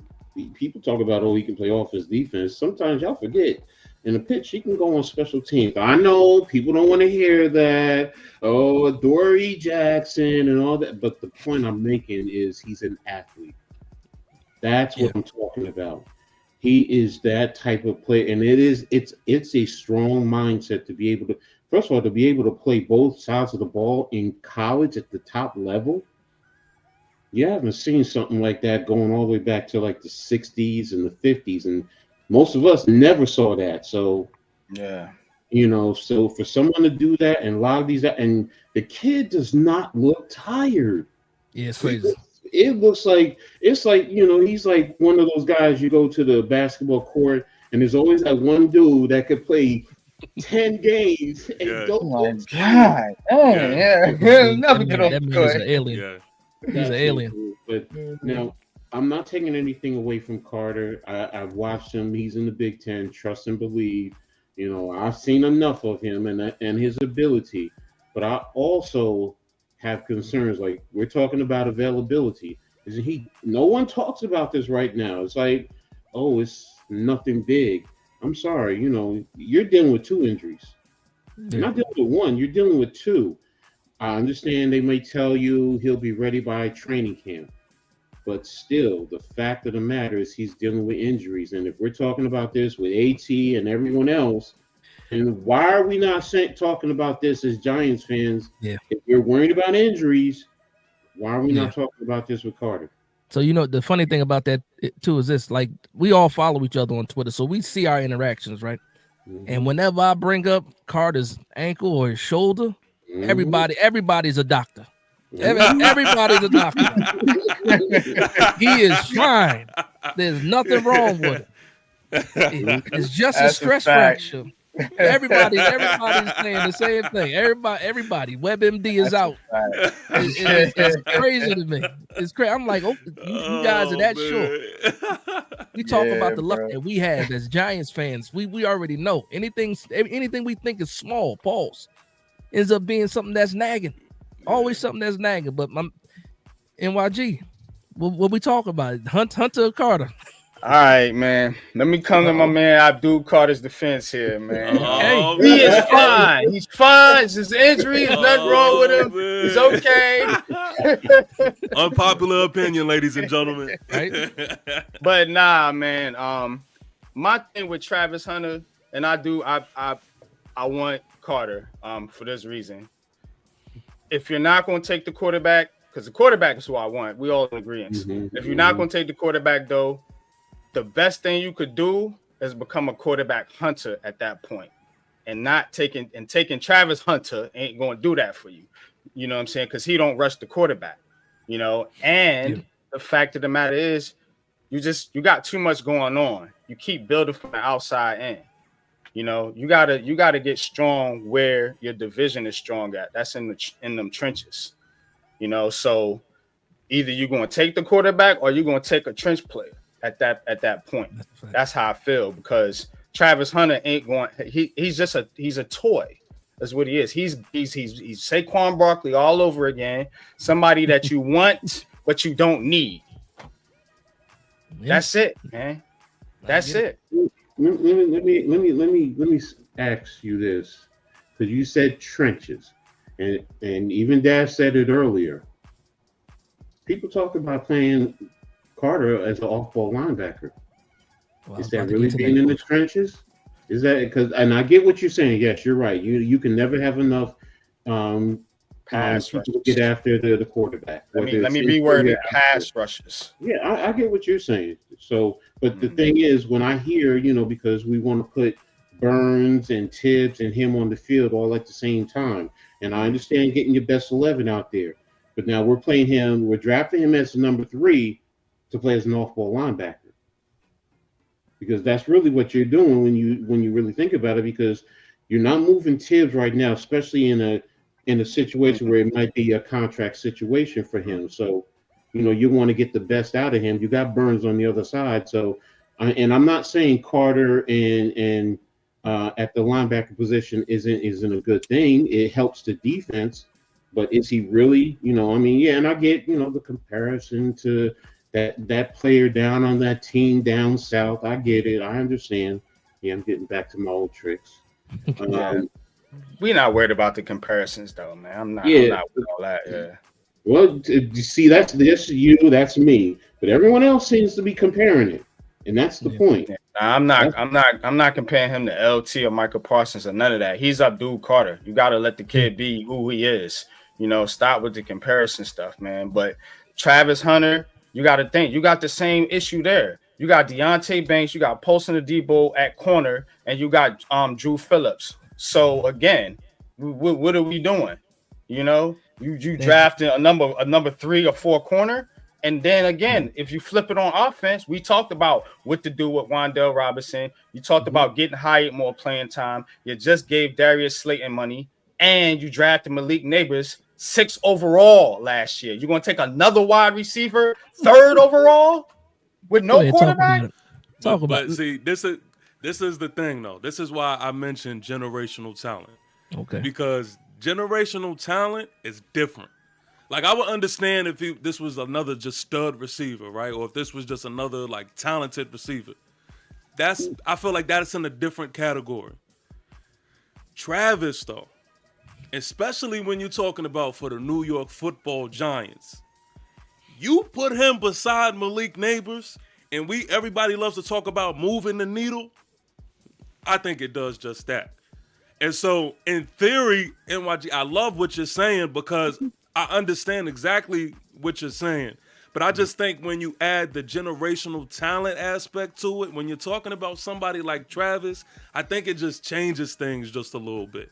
I agree with generational talent. Saquon Barkley. What you do with that? You know who else is generational talent? Odell Beckham Jr. What is he doing? Let's keep going on with these generational talents. The Giants don't know what to do with generational talents. That's the problem. But now that's a different thing. That's a different thing. That's a different thing. Exactly. Because you said Saquon. And Saquon is the MVP of the league last year, really, and he carried his team to the Super doesn't Bowl. Play for your team, though. But I'm saying they don't know what to do with generational talents. But that's the argument. That's the problem. That is the problem. To me, that is the issue. We do have an issue with developing players. We have all said it. We've all said it since before. Mara messed up when he said he was bringing them back. Because right now, if you had a new GM and new coach, I think every last one of us would be saying, get the quarterback, get the new staff, get them their quarterback. It makes sense. Like Chris Canty, I get why Canty is on his awful for Arch tick. I get it because But what he said is, because his point is, if you have a coaching staff that's fighting for their job, they're not doing what's best for the team. They're doing what's best for themselves, what he's saying is right. And that's why he's like, you know what? What he's saying without saying is he wants them to suck because he wants them to get fired. He's not going to publicly say it, and that's the issue. Like you just said, they don't know what to do with generational talent. You're right. What have I been saying for the past 2 years? Dable is not a head coach. He might be a coordinator, but he's not a head coach. But we might. It's not Dable. It's the organization. Remember, Saquon Barkley was drafted by Dave Gettleman, in a quarterback draft. Mm-hmm. Now, again, very true. Dave Gettleman traded Odell Beckham Jr.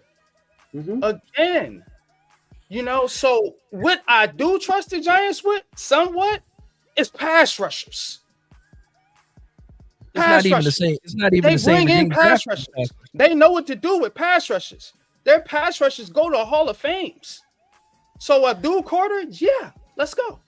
I'll say this though. And then we're gonna shift it a little bit. I do want to get to this point by Ahmed though. He says if you draft Hunter and he goes down, you're losing out on 2 spots, not just 1.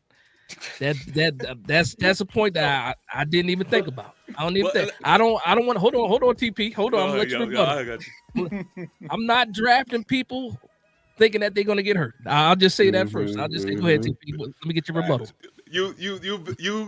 You calm me down just saying that. All right, because I was about to go there and I was about to say exactly what Coach Ed mentioned earlier, man. It's just like that train of thought to me, it bothers me, man. It bothers me. Because if we do the what ifs, oh man, we'll never make a decision. Yeah, no, you're absolutely right. And that's true. We get paralyzed in that too, as far as what ifs. And that's why we got a lot of people feeling the way that they feel now about quarterbacks. All of a sudden, the quarterback got to be the best thing since sliced bread before the Giants draft him. They got to be perfect Hall of Famers out of college. I want to get to Kelvin Davis because I'm gonna apologize to Kelvin Davis. He says, "What's up, Big Dash? Just got off work. What have I missed? You missed a lot, brother. You missed. I can't even sugarcoat it. You missed a lot. This has been a fantastic episode, man. We touched on a lot of things. Pause. I'm gonna tell you this. Hang out with us now. When you get a chance, go back and watch the beginning of the show. We talked about a lot of things. We talked about guys on contract years. We talked about positional needs in the draft, ranking those guys. We talked about Tibbs. We talked about Carter, and you joined in right when we talking about this Carter and this Hunter thing right here too. Shout out to my man, 2 giant goop balls in the building. I believe this is Drew because Drew is always the one that's in the chat. So shout out to Drew. I think this is Drew, and Drew always lets me know if that's him. He says Carter has the personality. He has personality issues too. I didn't know that. Talk about the tow truck driver. I don't know what you're talking about. Drew, you got to school me on that. Let's knock it off with the personality issues too, man, because we want good guys over here, but we want dogs. Yeah, yep. You can't have it both ways, y'all. I'm sorry. Everybody ain't gonna be, but suit and tie. Some gonna be a little rough around the edges, like me. This way. But again, we still get the job done one way or the other, right? We still get the job done. I still make good content, and they still can go out there and play football, even though we both rough around the edges. You see what I'm saying? Everybody ain't the same. It's not a cookie cutter. You know what I mean? It's different. And I will say this: we have enough good guys on the team already. We got enough guys that wore the C's on their chest in college. We got enough of those guys. They can reel in. They can reel some of the wild guys, but we definitely need some wild dogs in here for sure. Crazed dogs, like LT would say, crazed dogs. Yeah, we need some of them. We need. Now, listen, fellas. He put the story at 10:34. Dash. Say what? Drew put it at. He said he put it at 10:34. Okay. So I see. Real quick. Let me get this hint. Wife just texted me, right? And she's being real nice. So, fellas, y'all know what that means. That's just a warning. That's a warning. So I'm gonna be a smart man because the conversation keeps getting good, and I'm like, yo, if I don't get off, I'm gonna get myself in trouble. But fellas, hold on, TP. Wait. Okay, hold on. yo. I want to say this. To the missus. I apologize. The man told me what he was doing. He was handling his responsibilities, and I gave him a little bit of peer pressure. You know how we feel when it comes to Giants. When it comes to the New York Giants, it's God, family, and the New York Giants. I'm gonna let this brother get back to his family. Yo, TP Way, has been a pleasure. Yeah, thank you, man. Have a good one, brother. Dude, have a good one. Peace, fellas. Man. Peace, fellas. Peace to you, bro. Peace. Peace. Shout out to my man TP. Yeah, if LT had right. been a good guy. Yeah, that's true. That's true. I took him away from the store. He told us in the chat he was cleaning up the kitchen.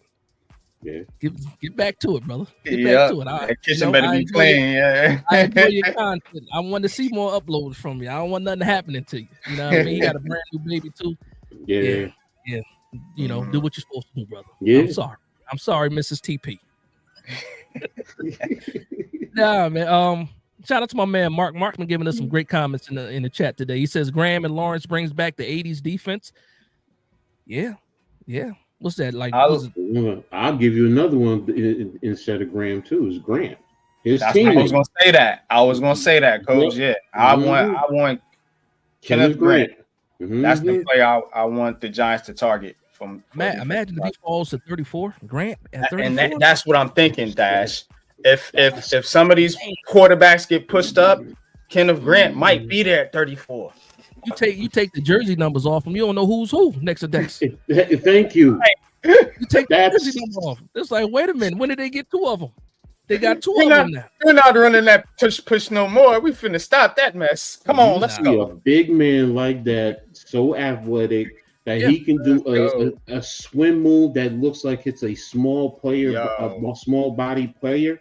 Yeah. Man, come on, man. Come on. And you know, the funny thing about it is early on in the draft process, like the draft season, when we were looking at these mocks, Kenneth Grant was like gone before the second round. Now that we get closer to the draft, I'm seeing him, getting picked up after the Giants pick at 34. I'm like, wait a minute. Now I like Talik Williams a lot, like a lot. But you tell me Grant is on the board, I'm going Grant. Because Mason Graham getting the height, and that's cool. Let him get the height. Please let Kenneth Grant be there at 34 in the Giants. I promise you, our run defense is going to be much, much better. Much better. Exactly. Because that right there, those 2 big dudes in the middle of any defense is forcing you to go. And you can, in run situations, you're literally saying, you know what?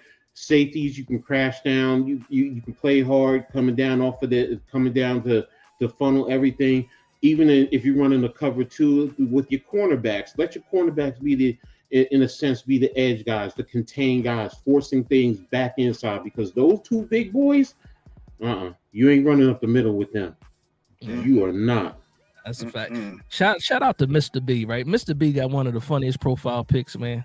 That is hilarious. He says, I'm surprised Giants fans are sleeping on Sanders. Shaking my head. First off, brother, maybe you just tuned in. This ain't one of those channels.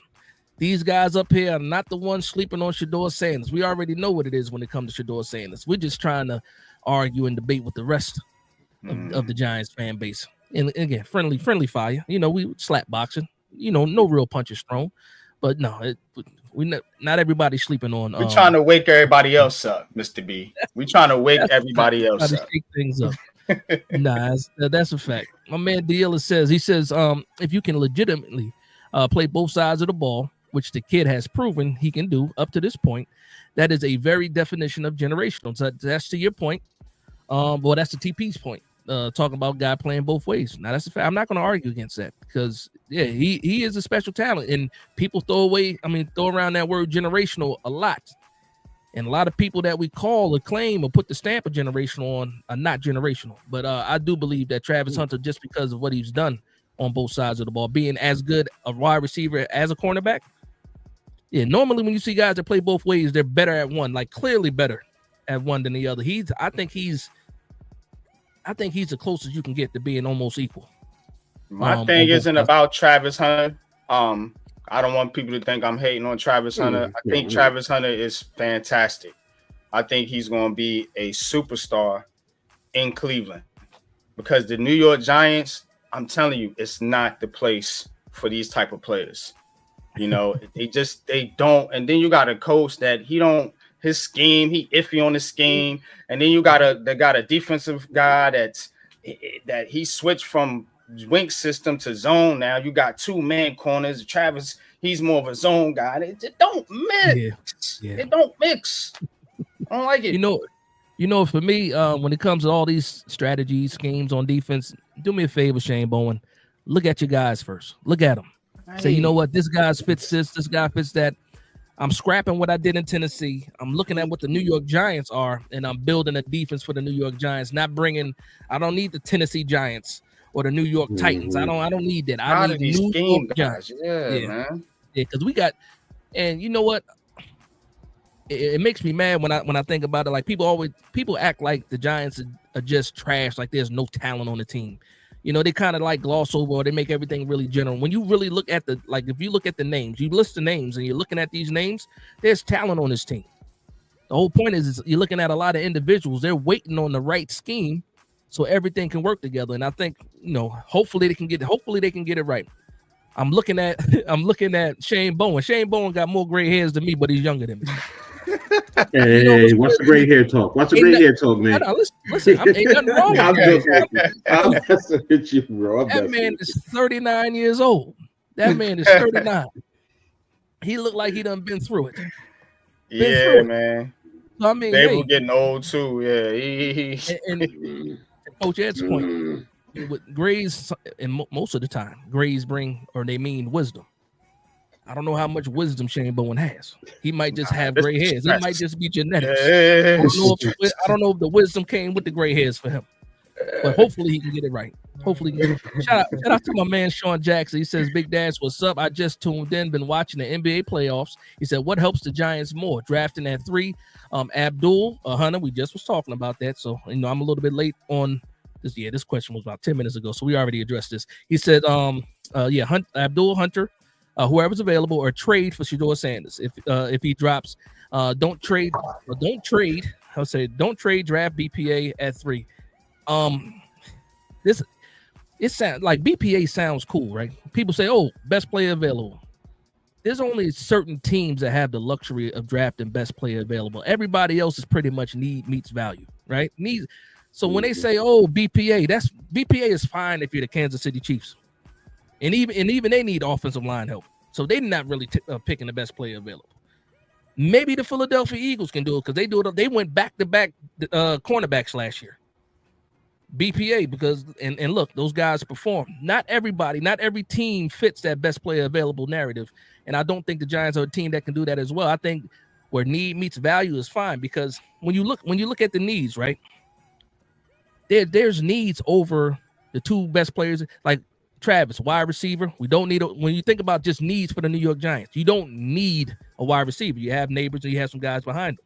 You look at the cornerback position. It was a need. Then we got Paulson Thibodeaux, Tay Banks. We're still trying to figure out who Tay Banks is. And then when you look at the edge rushers, I think we needed a rotational edge behind Tibbs and behind Brian Burns. But is that really a need? So now we're looking at, okay, we're willing to pass on the quarterback. A lot of people are willing to pass on the quarterback. When that's the false multiplier. So you mean to tell me if Abdul Carter ends up being fantastic, or if Shedeur Sanders, if they both ended up being fantastic, Shedeur Sanders ended up being a fantastic quarterback and Abdul Carter is a fantastic edge rusher, who brings you more value? It's easy. Stuff like this. And Dash, think about this, bro. The Giants, and we did this exercise on Giants Convo Show. The Giants and the Commanders rosters, they're not that different. They're really not. They're a lot closer, and that's why them games was close. They're a lot closer than you think. The force multiplier, like Dash said, is the quarterback. They got better because of Jaden Daniels. Literally, they got better because of Jaden Daniels. You cannot tell me, and when you go through that roster, that the Commanders got that much more talent than the Giants. They're about equal. You might even say the Giants got more. Yeah, no, I get it. Got a call, Coach. Rick Ross, every day I'm hustling. I hear you. Yeah. I hear you. I'm glad you caught that too. I don't need no copyrights. Don't need no copyrights. No, that's a fact, man. I can't listen. For me, it's a no-brainer. The quarterback is always going to be the most important. If both of them ended up being Hall of Famers, the quarterback is going to have even more impact than the best player available or the generational talent, if you want to say so. I just think about the best quarterbacks in the league right now. Just think about who the two. When you say who's the best quarterback in the league, a lot of people are going to say Patrick Mahomes. Remember what they put him through during the draft process. Yep. Josh Allen. Remember what they put him through during the process. Lamar Jackson. Look what they did. And then you get to Joe Burrow. He was the number one pick. Everybody loved Justin Herbert. Kyler Murray ended up being the wrong guy, and he went number one. So it's always going to be a crapshoot. But when that person hits, when you hit on the quarterback, no other position factors as much. So so when I see the BPA stuff, that's what I always got to say is it's different when it comes to the quarterback. How many quarterbacks normally are the best player available? They're usually not the most talented person. Mm-hmm. Even last year, yes, you had Caleb Williams. The first three quarterbacks, they still weren't the best athlete in the draft. No, last year. So I mean, it's different. It's different. And again, I think for the New York Giants, a guy that we hold in high regard, Eli Manning, he was not a perfect quarterback. Not a perfect quarterback, especially in the regular season. Now, if you want to talk playoff Eli, then it's something different. It's something different. But you got to have that quarterback, man, because we can have we get Abdul Carter, and then instead of losing games, 21 to 17, we might be losing games 10 to 12 because the defense is we just get kicking field goals or something stupid like that, man. Shout out to my man Dave. He says the Giants need great players and great coaches. They don't have enough of either. I do believe we need more depth. I'll say that. I think we need more starters because I think a lot of the guys that are starting now, I'll put the example with Nacho. Like Nacho was forced to start. I think if he was a guy that was coming off the bench, a lot of people won't have the same problem that they have with him now. What do you guys think about that? It's to me. Yeah, I agree with you on that one. Yeah, and we got to think too, Dash, that this is the year that none of our draft picks have to start right away. Yeah, it's crazy, right? Ain't that crazy? It's crazy, but we don't have we a bad roster, right? But we got a whole and think about these previous drafts. We had 6th and 7th round. We had Trey Hawkins starting, as a 7th rounder at corner. So that's how bad the roster was. So everybody want to pick on Joe Shane and all this and all that, but to your point, this roster ain't that bad.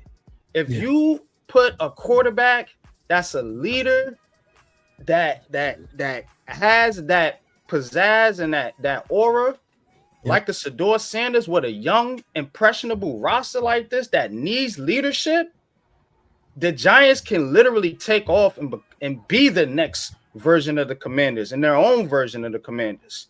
As far as going from worst to first type deal, or worst to the playoffs. You know what I mean? And I also think when it comes to like the quarterback position, again, when you say aura and that pizzazz and that star quality, like everybody says Cam Ward is better than Shedeur Sanders. But at the end of the day, like as far as star and impact, do you see the kids when Shedeur Sanders is out? The kids, if John Mara is about putting butts in seats, for him, if it's not the product on the field, it's about putting butts in seats and selling tickets and selling jerseys. You tell me, what? Let me tell you something, Dash. Go ahead. Even for the haters, they will come to boo him. It's making you money, dude. This is a cash cow. You gonna let it? Oh my God, bro! I'm into business, bro. You already know. You always talk about the money, bro. Come on, man. Here's the other thing. They will come to hate on him, bro. You're right in terms of the business aspect because that's where it all comes together. But here's the even bigger thing, and Dash, you have talked about this. All right. And you're talking about this roster. This roster is not as bad as people are thinking. So we win 7 or 8 games next year. You're not going to be up there for the quarterbacks that are supposed to be out next year. Right. That's a fact. So why are you not taking the quarterback now when it is possibly there in your hand? Why? It doesn't make sense. Yeah. It does, and like NYG has said for the longest while, that's all we've been hearing. The quarterback, and now all of a sudden, people don't want to take the quarterback. Why? Oh, because he doesn't have a strong arm.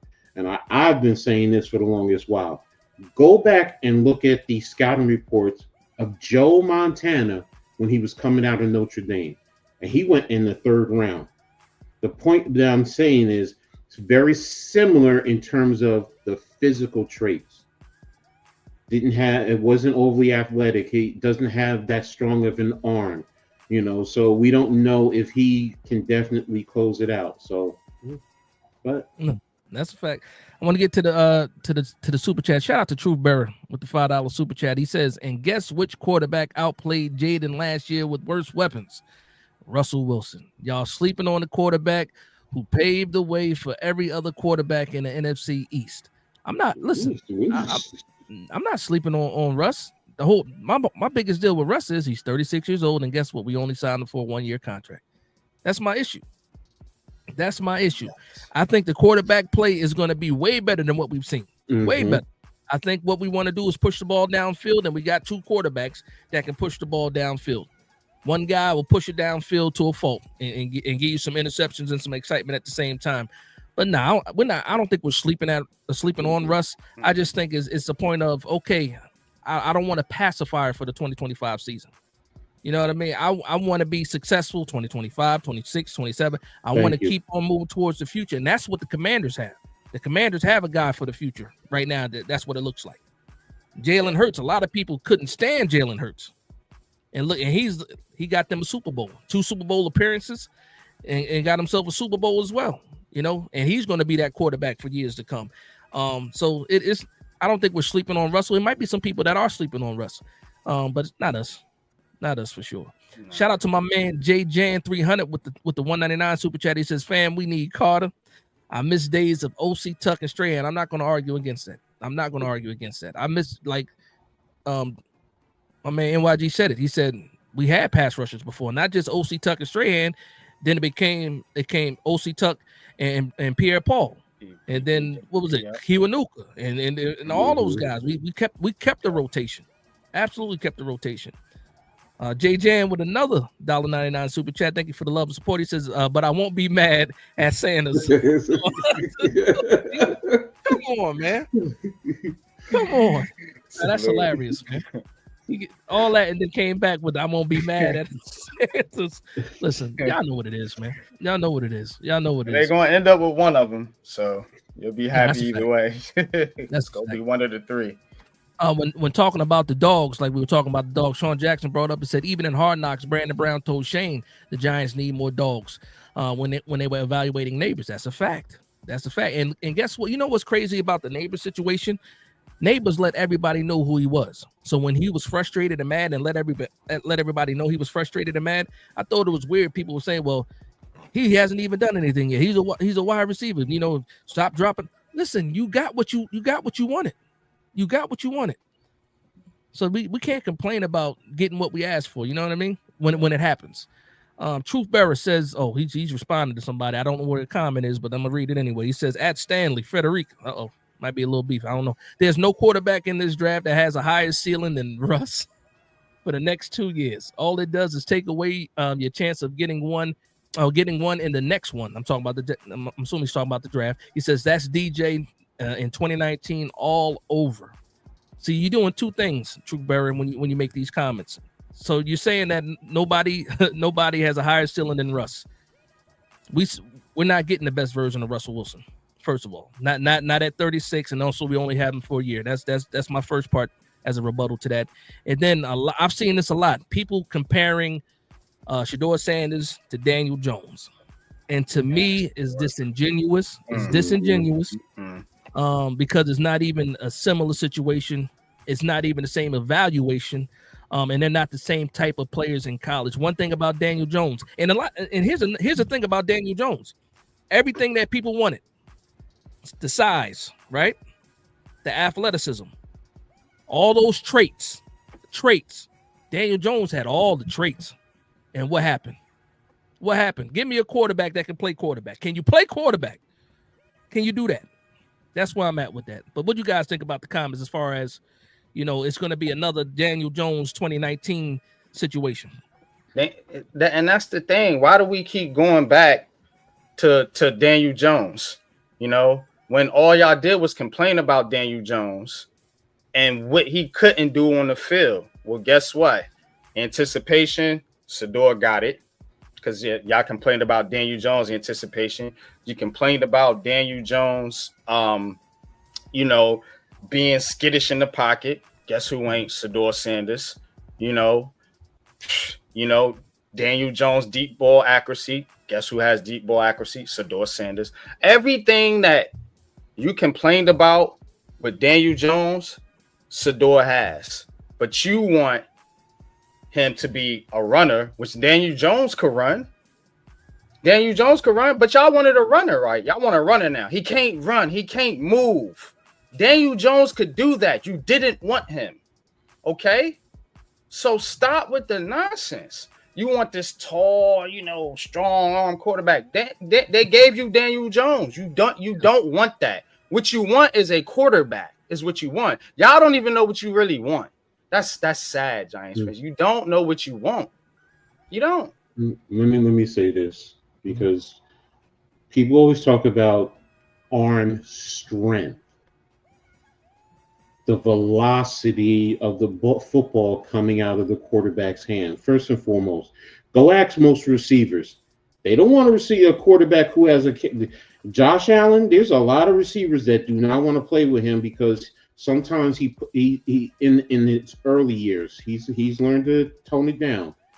But he was putting the ball too hard, throwing the ball too hard where they weren't able to catch the football. Shedeur Sanders does that. He also leads his receivers for yak yards.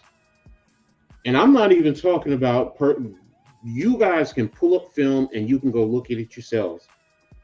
Now, if you don't understand what I'm talking about, what I'm saying is a receiver's running a pattern, they're getting separation from a defensive back. The quarterback puts the ball in front of them where they can catch the ball and still keep running.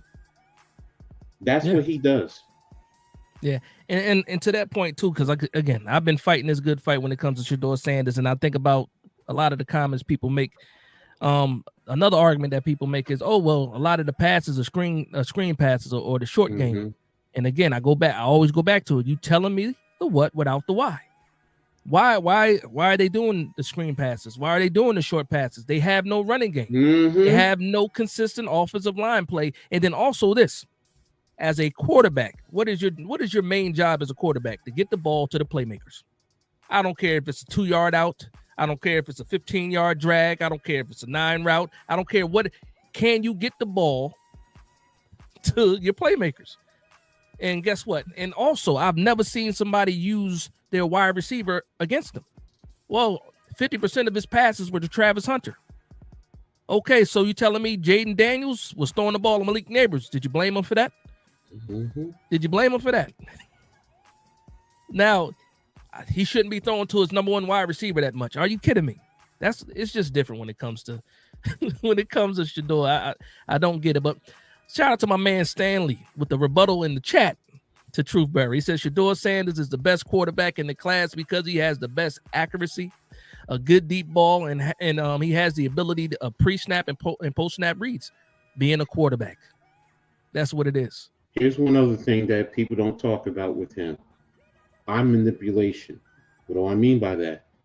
Go watch him where he will take his eyes and manipulate safeties and defensive backs by looking one way, and they start rotating that way, and he comes back another way. He'll hold them. He'll hold them. Exactly. Yep. So, and these are things and that's the thing that you don't have to do to teach a lot of these quarterbacks coming into the NFL right now. You don't have to teach him that. He's been trained since high school down at Trinity in Texas. He's been trained to do this. Yeah.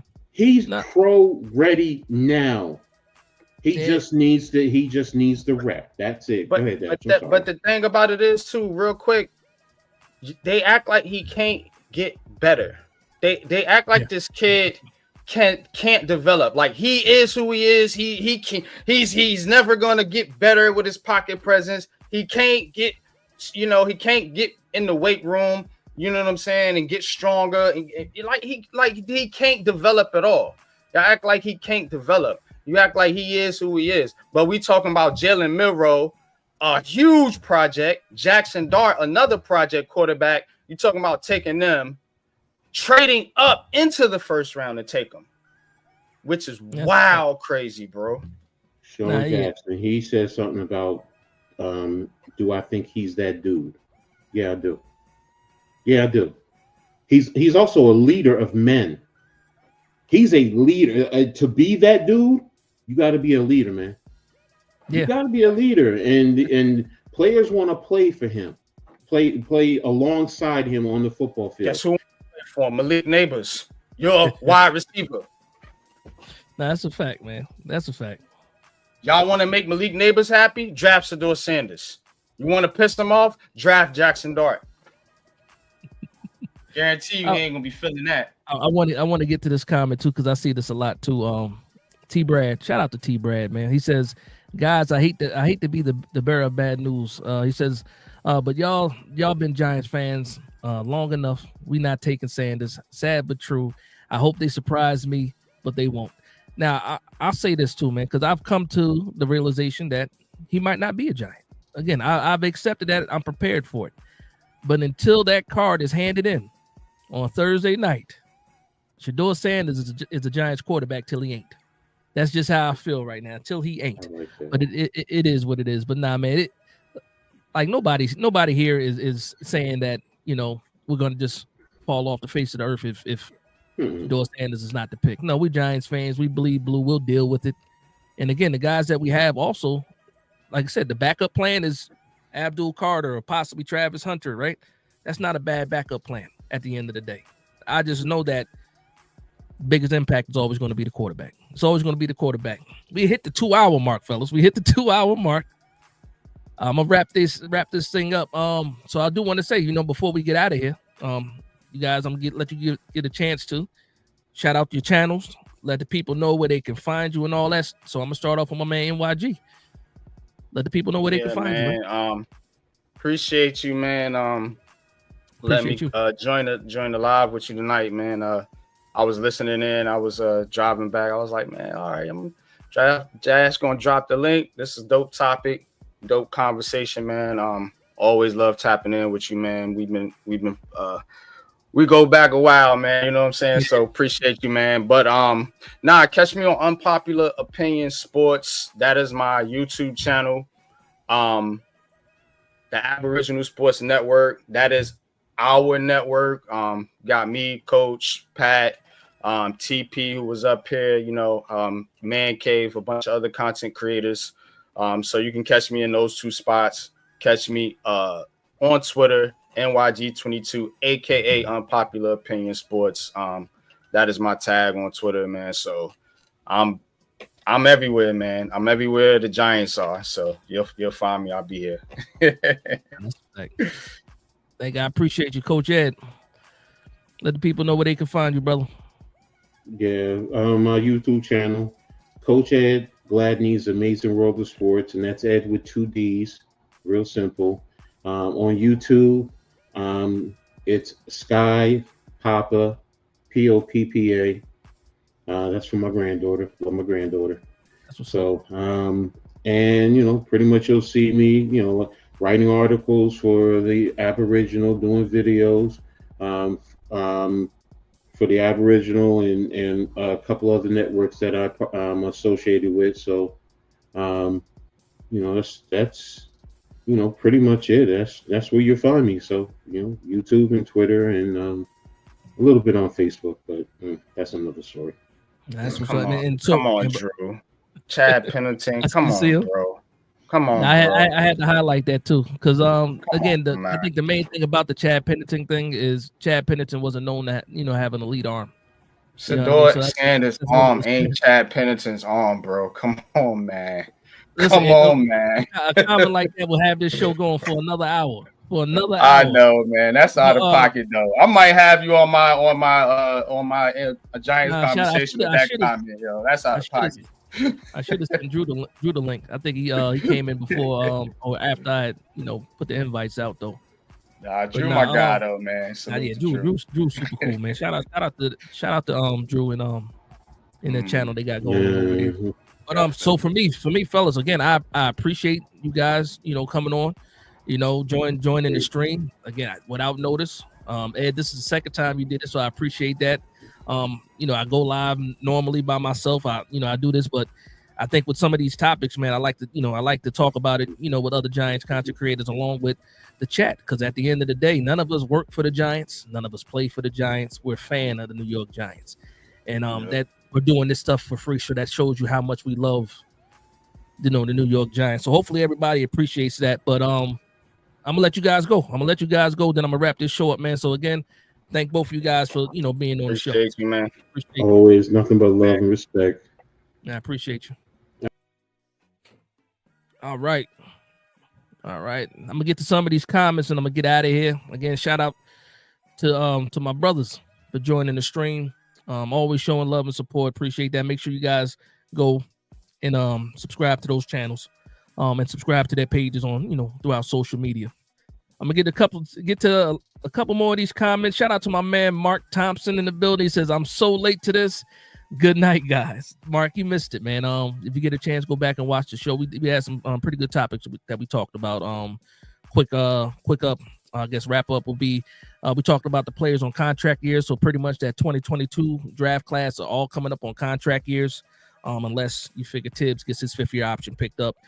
We also talked about positions of need, and we ranked the positions of need for the draft for the New York Giants. So some good stuff. If you weren't around for the first part of the show, you guys can go back and watch that, because we touched on some pretty good topics. But with that being said, hold on, let me make sure I get these super chats. Ghost Dog, shout out to Ghost Dog. Now my bad, Ghost Dog. I apologize. Ghost Dog is also one of those fantastic Giants content creators. Make sure you guys go subscribe to Ghost Dog's Big Talk here on YouTube. Make sure you guys do that. Shout out to the good work you do, Ghost. Let me see, make sure I'm not missing out on anybody else here. I'm almost missing out on everybody. Shout out to, was it the one, not 2 nor 3 with the 99-cent super chat?